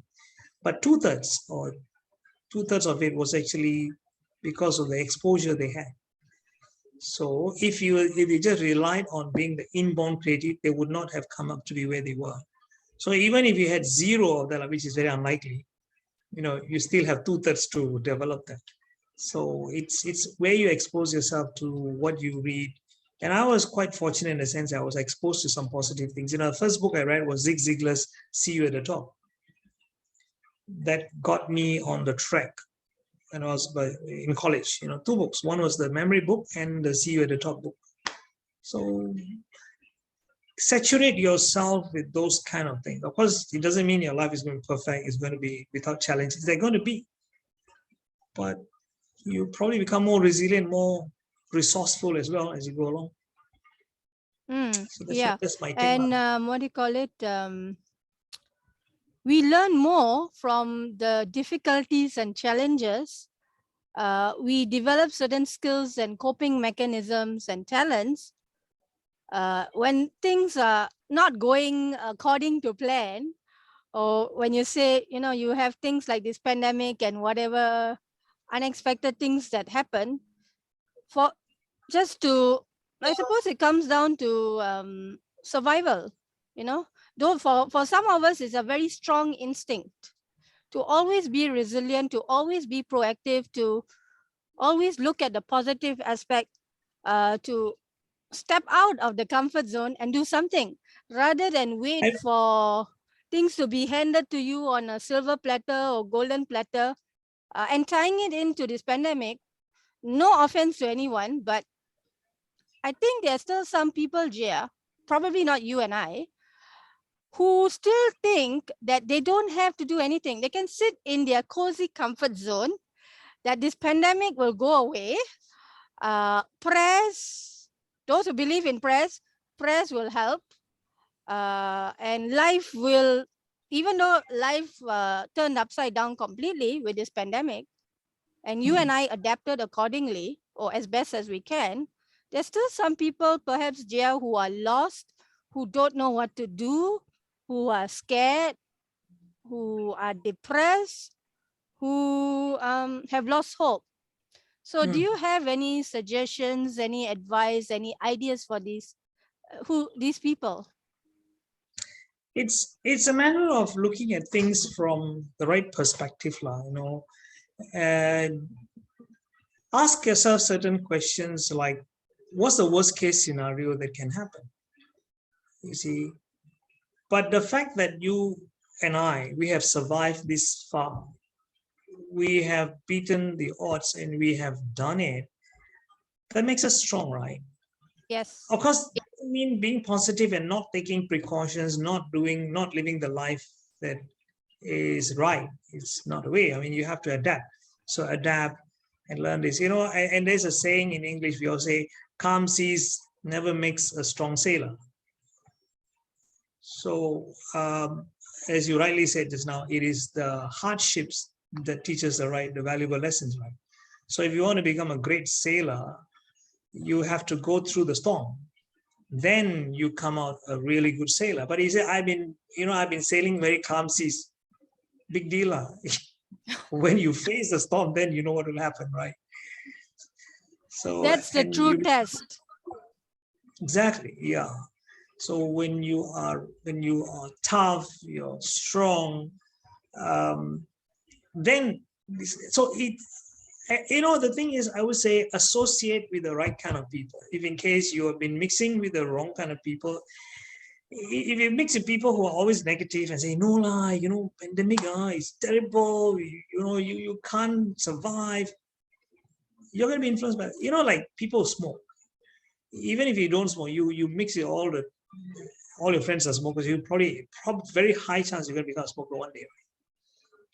And if you get away from the gang, you mix with all the non-smokers, and slowly you might give up that habit. So like we get influenced by where we expose ourselves to. Yeah, So this ties into what some people call the inner circle, your circle of influence. Who you want to be is very closely tied into the 5 people who you're closest to or associate with. Exactly. Yeah. So expose yourself to positive things, maybe even today is so easy, right? You can watch a YouTube video by some of the positive speakers like Jim Rohn or Anthony Robbins. It's all free anyway. Just listen, not be like 1 hour, just 5 minutes. It will have a huge impact on you, just 5 minutes a day. You start off the day, on the right footing. You never know where it will go. You see. And then you can also listen to TED Talks, or there's what do you call it? Is it last year or I think last year or the year before, there's that Ho'oponopono chant. It's only four phrases. Yeah. That's Hawaiian, by the way, isn't it? Yes, it is. They call it a mantra or a chant. It's only in the last about a year and a half or something, I'm hearing quite a few people talk about it. And so I looked it up, and they're actually different. It's actually by a gentleman called Dr. Joe Vitale. That's what I've been told. Oh, Joe Vitale. Okay, yeah, I know. The Ho'oponopono mantra or chant. Okay, there are actually different versions to this. There are different tunes to it, but that is basically those 4 phrases that are being repeated. So it ties into like the law of attraction and manifestation and exactly. semi meditation, or I don't know, NLP or whatever terms you want to use lah.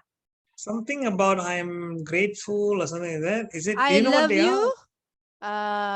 Thank you. I'm sorry. I love you. Thank you. I'm sorry. And one more. There's 4. Yeah. Always with these things, somehow I'm not going to remember on the spot. I will not remember definitely at least one. Yeah. So that's what the Ho'oponopono thing is. Yes, it is Hawaiian. Just happens to be Hawaiian. Okay. Exactly. Yeah. So coming back to yeah. So again, Hawaiian. There's always a connection somewhere. Okay. Jeya, you are saying that try to spend time with positive thinking people and all that. What if, Jeya, the situation is like mine? My own family members fall into this category. And because of the pandemic, you can say 24/7, 365 days a year for almost 2 years, this is my environment. And no matter how positive thinking, resilient, how creative I am, and I've developed, you can say I developed some bad habits lah, to adapt to the restriction of movement, the limitations that were put onto me. Fortunately or unfortunately, because I live in the family home and I'm an adult who's used to making my own decisions, being independent and doing my own thing. Do you have any suggestions for me? Perhaps someone else, maybe not exactly having my situation, but someone else facing similar challenges What would you like to say? Yeah, I would say this, we always think, we tend to see ourselves in the most unfortunate circumstances, and we always say that, I wish, I'm as lucky as that person. They have everything going for them. But as you examine their lives, there could be much more to it. True.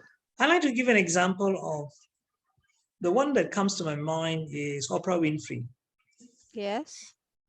I am very sure that you know her story of her younger days, right? Yes. Where she suffered teenage pregnancy. She was abused physically, emotionally, sexually, and everything. In every way, she was an abused child. Yeah.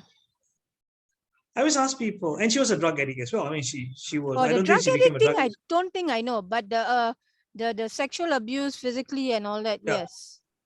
she was into drugs. I mean, I mean, the black kids of America when they grew up in the ghettos.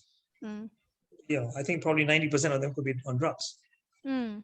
And Not if through I their had seen choice, actually. It's the environment, the exactly, place where they're living. exactly.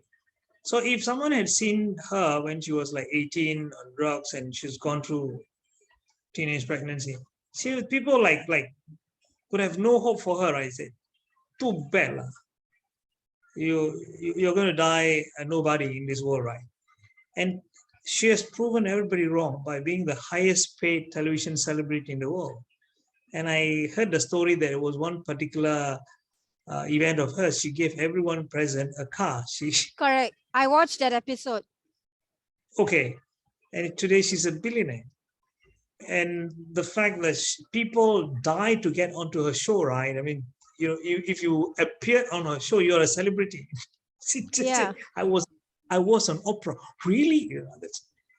And just look at her background. Where did she start from? So expose yourself to such people. Look at what should have gone through, what have gone through her mind. What somebody must have given her some hope and say, Oprah, you can do it. Just like someone told me that you can become a trainer, despite the fact I was definitely not trainer material. You In see, your and today mind, people, from your perspective, you weren't trainer material. I Yeah. was not at all. Yes, but someone saw that and he said it to me. Even then, I didn't like 100% believe him, but somehow he put me on the track, and here I am. And today I'm training trainers. I'm not even training mind skills. I'm training trainers on how to become a trainer. So how did that happen? Is because I saw things around me and I felt, okay, I have a choice whether I can go this way or keep pity myself and feel sorry for myself, or I can see people achieving great things who are having worse conditions than me in their life. So I will not blame circumstances. I'm a reminder of George Bernard Shaw's statement. He said, I don't believe in circumstances. I look for the circumstances that I want. If I can't find them, I'll make them. So are you able to do that? I know it's not easy. I mean, it's easier. I know it's easier said than done. But the point is, if we get started, take small baby steps, start doing things that, hey, what can I do to improve myself? Go on a journey of self-improvement, because, don't expect things to be perfect. Don't expect for people to encourage you. I always say, people like Einstein were not born with a special brain, and people didn't believe in him as well. But when they make it, they could have been called crazy. But when they make it, they say, you were crazy, but now you're a genius. Oh, Correct. really? The perspective totally changes. So sometimes you can take this as a challenge. I always tell people, why don't you prove them wrong? Make it, like this friend of mine I told you who's doing very well. He's just going around and saying people around me don't believe it. So I take it as a challenge. In fact, he was abused physically by his family before. I mean, how bad can that be? and verbally. And today they like, really? You did it? Yeah. So he said, now nobody can touch me. Nobody can say anything about me. He said, you tell me, he said, I know what I'm doing. Okay. I've already proven it. Just shut up. So maybe you can take that perspective and say, I want to challenge myself to prove them wrong.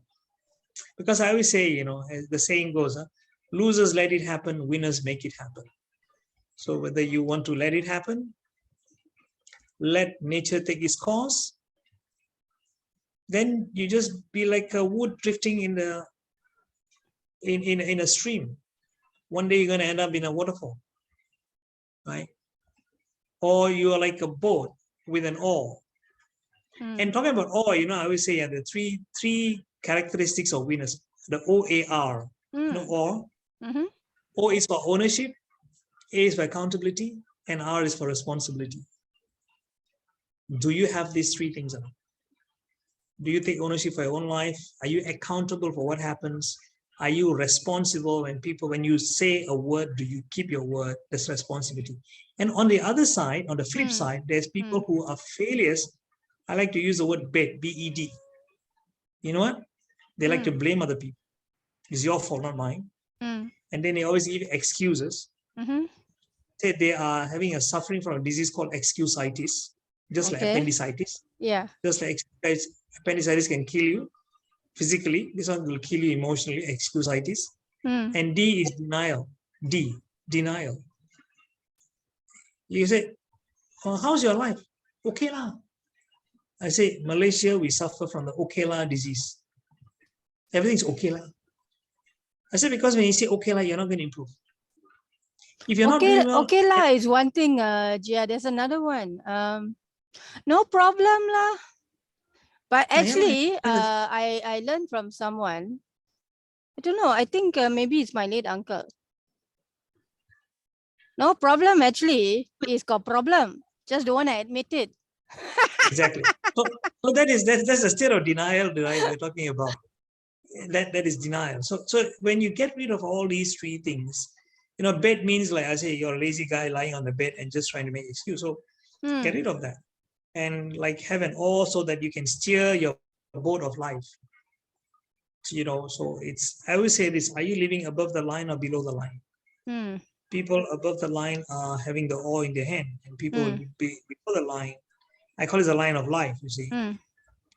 Line of life are having this BED syndrome. Yeah. So they said, I want so to you're advocating going the oar route rather than the BED route.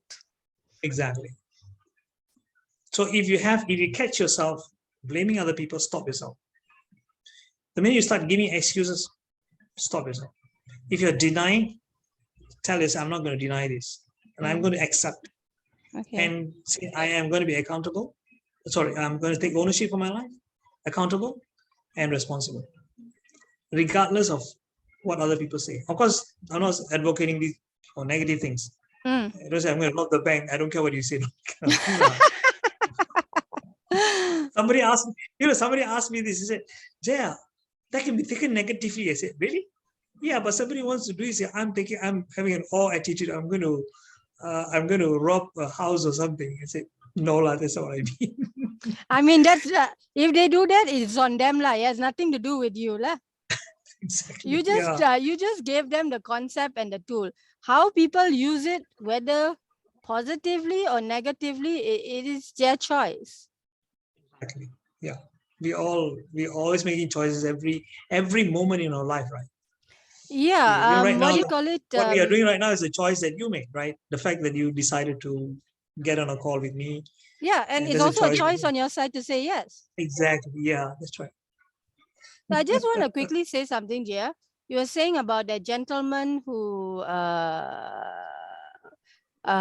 everyone, including his family, was underestimating him, not appreciating him and all that stuff, but he's achieved a lot.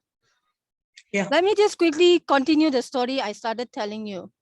Sure. With regards to the degree. So I put my foot down and I said, I need to go to Hawaii. Okay, because when I first started doing the degree, I knew I was going to face one stumbling block. Second stumbling block was when I took all the basic subjects and then it's transferred to Hawaii Pacific University.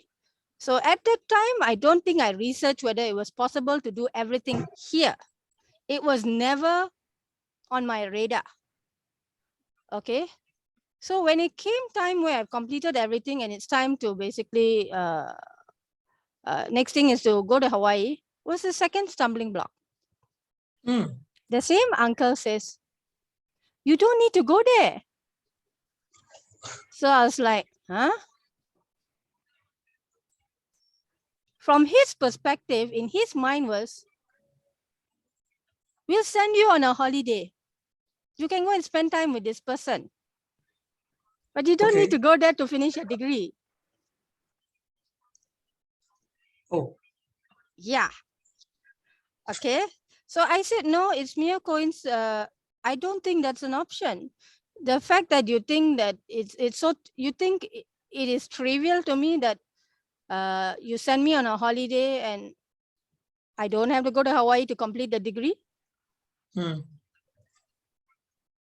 So that was, you can say, another, you can say I succeeded. I managed to get this person over that.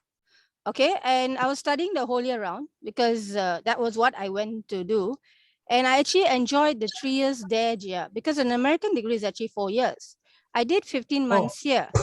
Okay. And my university is such where they continuously upgrade the degree if they, you know, to meet the trends and what the market wants and all that stuff, the companies and all that. So my degree is a Bachelor of Arts in Communications. Major, which is an American term, which I think Australia also uses because Australian and American education system has similarities. Major is public relations and the minor or the subspecialization is human resource. So if you think about this, communications, public relations, human resources, all three involve dealing with people. Now, the bit that is going to surprise you, Jeya, remember you said that you were an introvert. Yep. I originally was an introvert, Jeya. Believe it? Can you believe it? I can because I could probably, because I was there and I can relate to your story, right? Yeah, and it all, and what changed, Jeya, was actually a friend of mine. She was in the same primary school as me. We were in the same classes. In Form 5, she was a prefect and she sat in front of me. So she only just said something very simple. And that was a light bulb moment. It was a point of no return for me, Jeya. She said, Krishan, why are you so quiet? Talk more lah. That was a point of no return. Otherwise, before that, Jeya, when it comes to, as I told, I'm a very quiet, shy, private person. Okay. People who have met me once I transitioned into being an extrovert, they won't believe this. They really won't believe this. Okay. And I had to get used to being said, being called talkative. Not chatterbox, but talkative. Wait. This just let me interrupt a bit. Sure. Is it that did it like instantly transform you when this girl said talk more lah? Not instantly, but that was when life as I knew it changed. I was no longer an introvert. Slowly, little by little, I became an extrovert. Okay. And like you were saying you're not a person who's good at public speaking and you're not comfortable with all this. We had a class as part of my degree in college. I had to do public speaking. You're going to laugh here. I can laugh about it also. I had the, in Malaysia, you know, A4 size paper, I print out actually what I was going to say. I had minimal eye contact with my fellow students and the lecturer. I was literally staring at the paper and reading. Now, that's not public speaking. That's not I public was speaking reading. at all. Yeah, right. Okay. I survived the class, I passed. Okay, because there was more to that than that presentation. Okay. When I went to university, we had to do presentations and all that. So, there's this 3x5 card. So I write my points there. So then I had to slowly get used to eye contact, looking at the 3x5 cards and talking. Over time, I would still say I am not fully comfortable being a public speaker. But now I'm not going to be staring at the computer screen or the or the paper and talking. There will be more eye contact than previously, than when I first started off. Okay, and I studied the whole year round. I enjoyed my 3 years of freedom. I didn't go crazy. I didn't go partying and drinking and whatever not. I was always independent. I just got to do everything for myself: cooking, cleaning, studying, whatever not. Okay, and I had my uncle there as well, so he didn't interfere. We were in close communication. He was busy with his work. I was busy with my studies. Maybe the weekend or something we may catch up. Otherwise, we talk on the phone. It was very minimal. We meet up, okay, because he's busy, I'm busy. Actually, he's busier than I am, and he travels a fair bit as well. Okay. I was on my universities. This ties into what you said, some of the things you just said about this particular gentleman and what you said just now. From 97 to 2000, I graduated in May 2000. Every single semester, I was an honor student. 3 point something GPA. Okay. My university nominated me for the US National Dean's List. Okay. And thank you. I think half or 1% of something that actually gets nominated gets onto that list. So, okay, that's one of my earliest milestones. Okay, and then I also applied for the for the Communication Honor Society in my university, the local chapter. I applied, I got it in. Okay, and I graduated because this is where I think, as I told you, I told my uncle, look at my first semester results, compare it to SPM, and then I know exactly what suits me. Okay, which education program suits my learning style. I graduated Jeya with cum laude, the first level of honors. Wow. Third milestone. Fantastic. Yeah. Fourth milestone, Jeya, is what is the fourth milestone? Cum laude.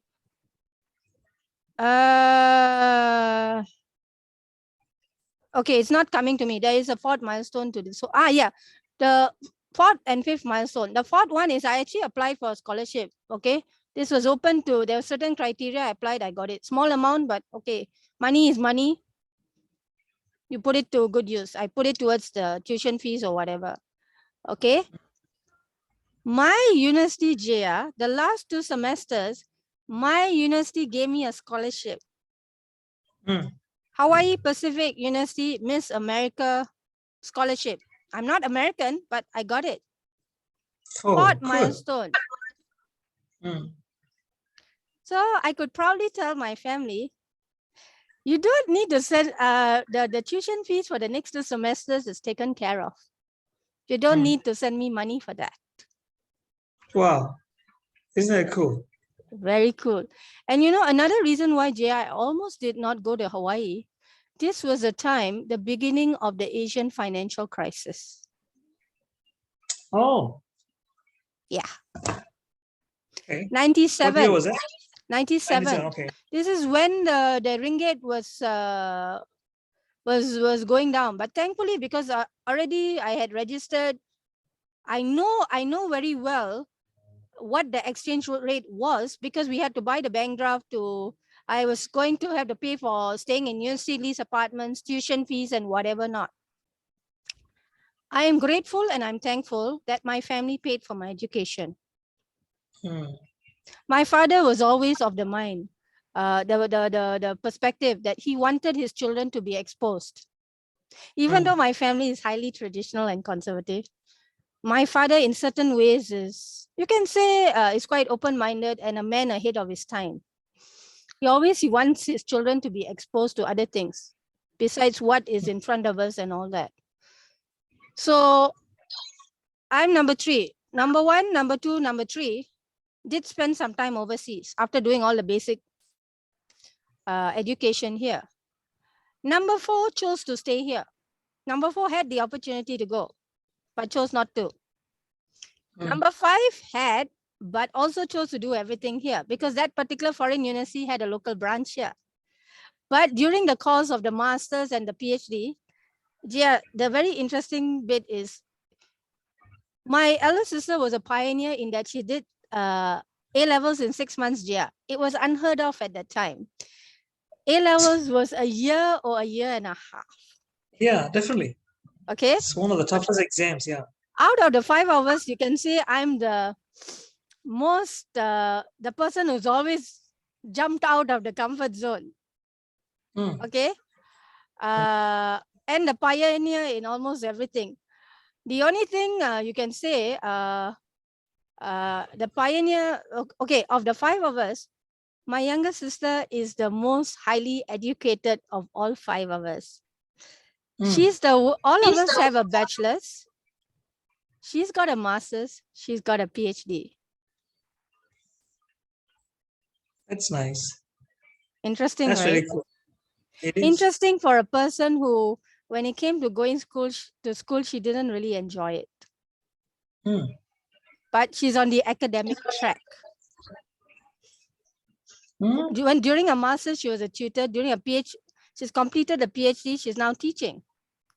So she's got challenges with regard to students with this pandemic and whatever not. Okay, so Jeya, you are the third. This is the 3rd episode, and there is one distinction here for you, Jeya. To date, of these 3 episodes, right? We have hit a little over the 2-hour mark. I'm not sure whether you. Yeah. Yes, I realize that. Yeah, you realize it. I also realize it. And I was prepared for you to stop me at any time because you and I agreed initially this was meant to be an hour. Right. Okay, but the conversation got going and all that. So I'm thankful for you indulging me and not saying, okay, 1 hour is over, let's stop. But I will bring this conversation to a close. Even though I'm still enjoying it, I'm sure you're still enjoying it, but you have your things to do. I have my things to do as well. And I'm sure whoever's watching this video and listening to the podcast, their attention span is definitely nowhere close to 2 hours or more than 2 hours. Okay. Tying it into a little bit to the pandemic, Jeya, is there anything that, yes, I asked you this question with regards to me, with regards to others. Is there anything, as we draw this conversation to a close, that any message or any tips or any advice that you would like to give those who are tuning into this video interview as well as the podcast episode? Okay, thanks for the question. Very interesting experience you shared. I say one thing is that we always fall victim to something I call brain fog.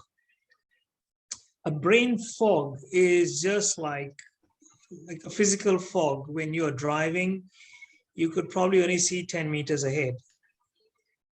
And just like it can be very frustrating driving in a foggy road where you have so much of fog, you can't see.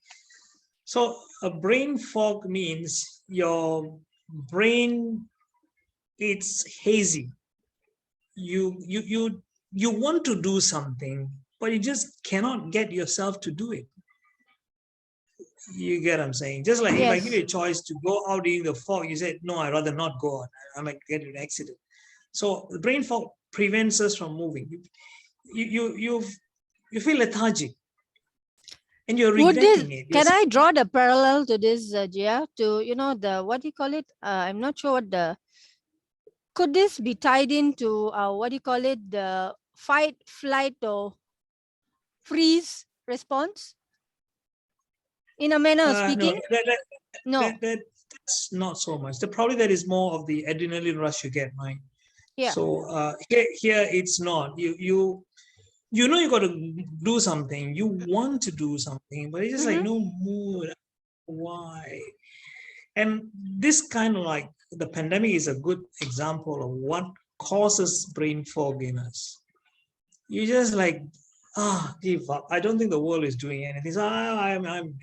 So we tend to give excuses for ourselves for us to be, I want to say lazy, but just being inactive. But I always believe another thing is that if you keep doing the same things over and over, you're going to get the same results. I And think you that's don't what expect. that's an Einstein quotation, because I've heard it a few Yeah. times. Doing the same thing over and over Even and expecting different results. is insanity. Yes. And I always normally say this, if I take my pen and I also open my fingers, it will fall. But if I were to tell the pen, please don't fall. I'm going to open my fingers, but please don't fall. And it still fell. And then there's a word for people like me, it's called GILA. Or in English, crazy. Yeah. But I said, if I don't want a pen to drop, all I have to do is open my hands this way. So what I just did was I changed my action, right? So I want the results of the pen not falling, so I better change my action. So if you keep on doing the same thing, expect something to fall into your lap, then you are GILA. You're mad. So how to prevent or how to overcome brain fog is, it's firstly, you'll be surprised. It is the diet that you have. It's taking the right kind of diet. Interestingly, sometimes, you go and eat things that, too much of carbohydrate makes you more lethargic. Prevent that. Get out of that. So change your eating patterns. And then, getting enough of rest is one, but not oversleeping, sleeping to getting the right kind of deep sleep, good sleep.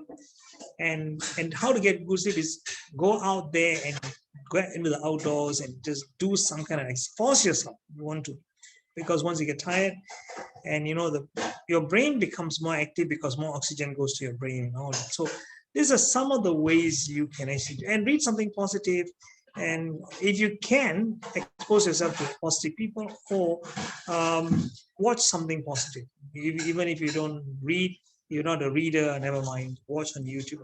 So these are the Or few things we listen to can. a podcast where the person is, motivating or encouraging people.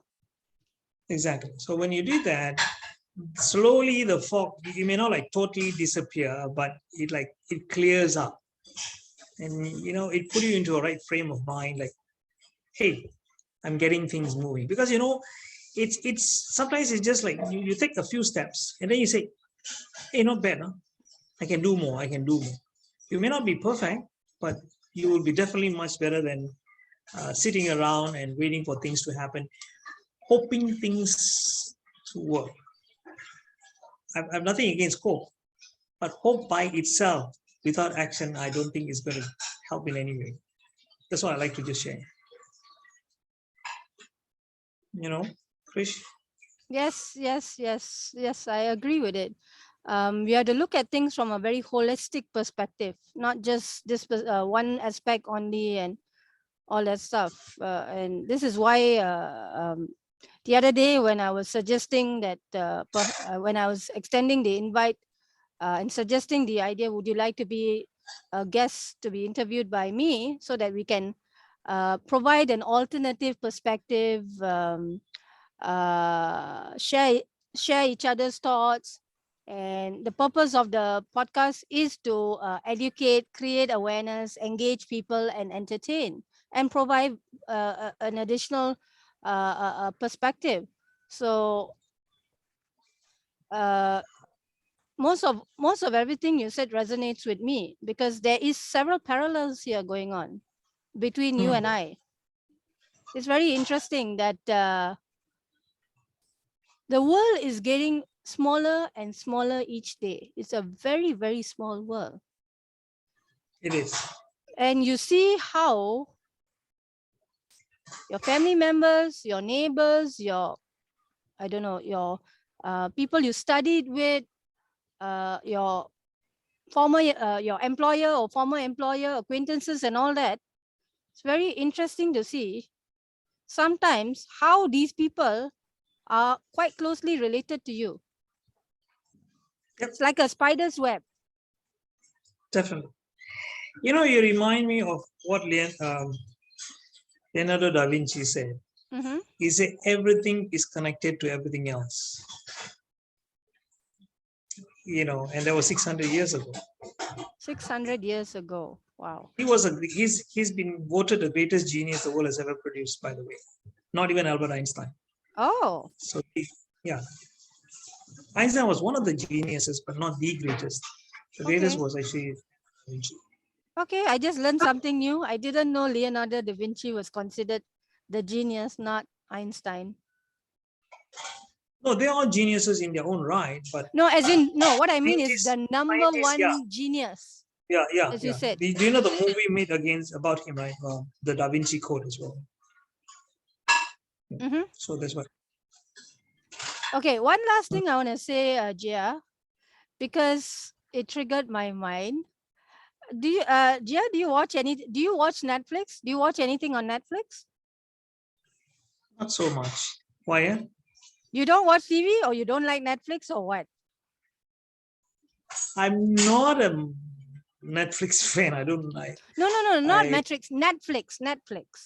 Yeah, I know Netflix. Yeah, I don't really. Yeah, I think maybe you want to recommend a movie to me. You said something that is a running theme of. Okay, I give you a little bit of context. In my family, reading the newspaper, watching the news, watching the football or whatever, very, very important, especially among senior members of the family. So imagine one TV, one newspaper. And for many years, if I watch something that is not like on the History Channel or not necessarily categorized as educational, it's considered as rubbish. Oh.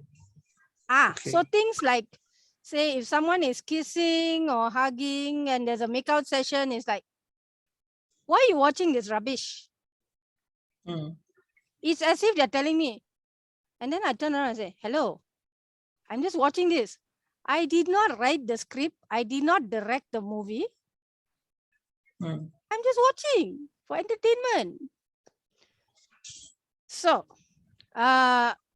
with this pandemic, I stopped after a few months. I stopped reading the newspaper because even before the pandemic, there's nothing much of any positive news in there. It's all mostly negative stuff. There's a few small positive things and all that. Okay, and then because of this pandemic, what is the bulk of the news about? This wonderful pandemic, the virus, the numbers, all that stuff. I'm nothing against the numbers, but I just choose not to let my life revolve around the numbers because I can't do anything about it. I'm not a doctor. I'm not a politician. So what is the point of me knowing the numbers? No. I stopped reading the newspaper. TV also I stopped watching for the reason as I told you. I used to get criticized for watching some of those things. It just happens to be an element in that movie or series or whatever. So I got access to Netflix through a relative of mine who I told about some of the challenges I'm dealing with. So I was given that access. Okay, so I was like, yes, now I can watch whatever I want, whenever I want, on my phone, on my computer, with no one telling me what rubbish you're watching, what time is this going to finish, I need to watch news, I need to watch football, I need to watch this. I don't have to deal with that. Okay. So there is a series I just finished watching, Jeya.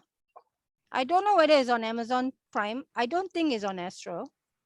Even before this pandemic, I got fed up of Astro. So many repeats of the same program over and over and over again.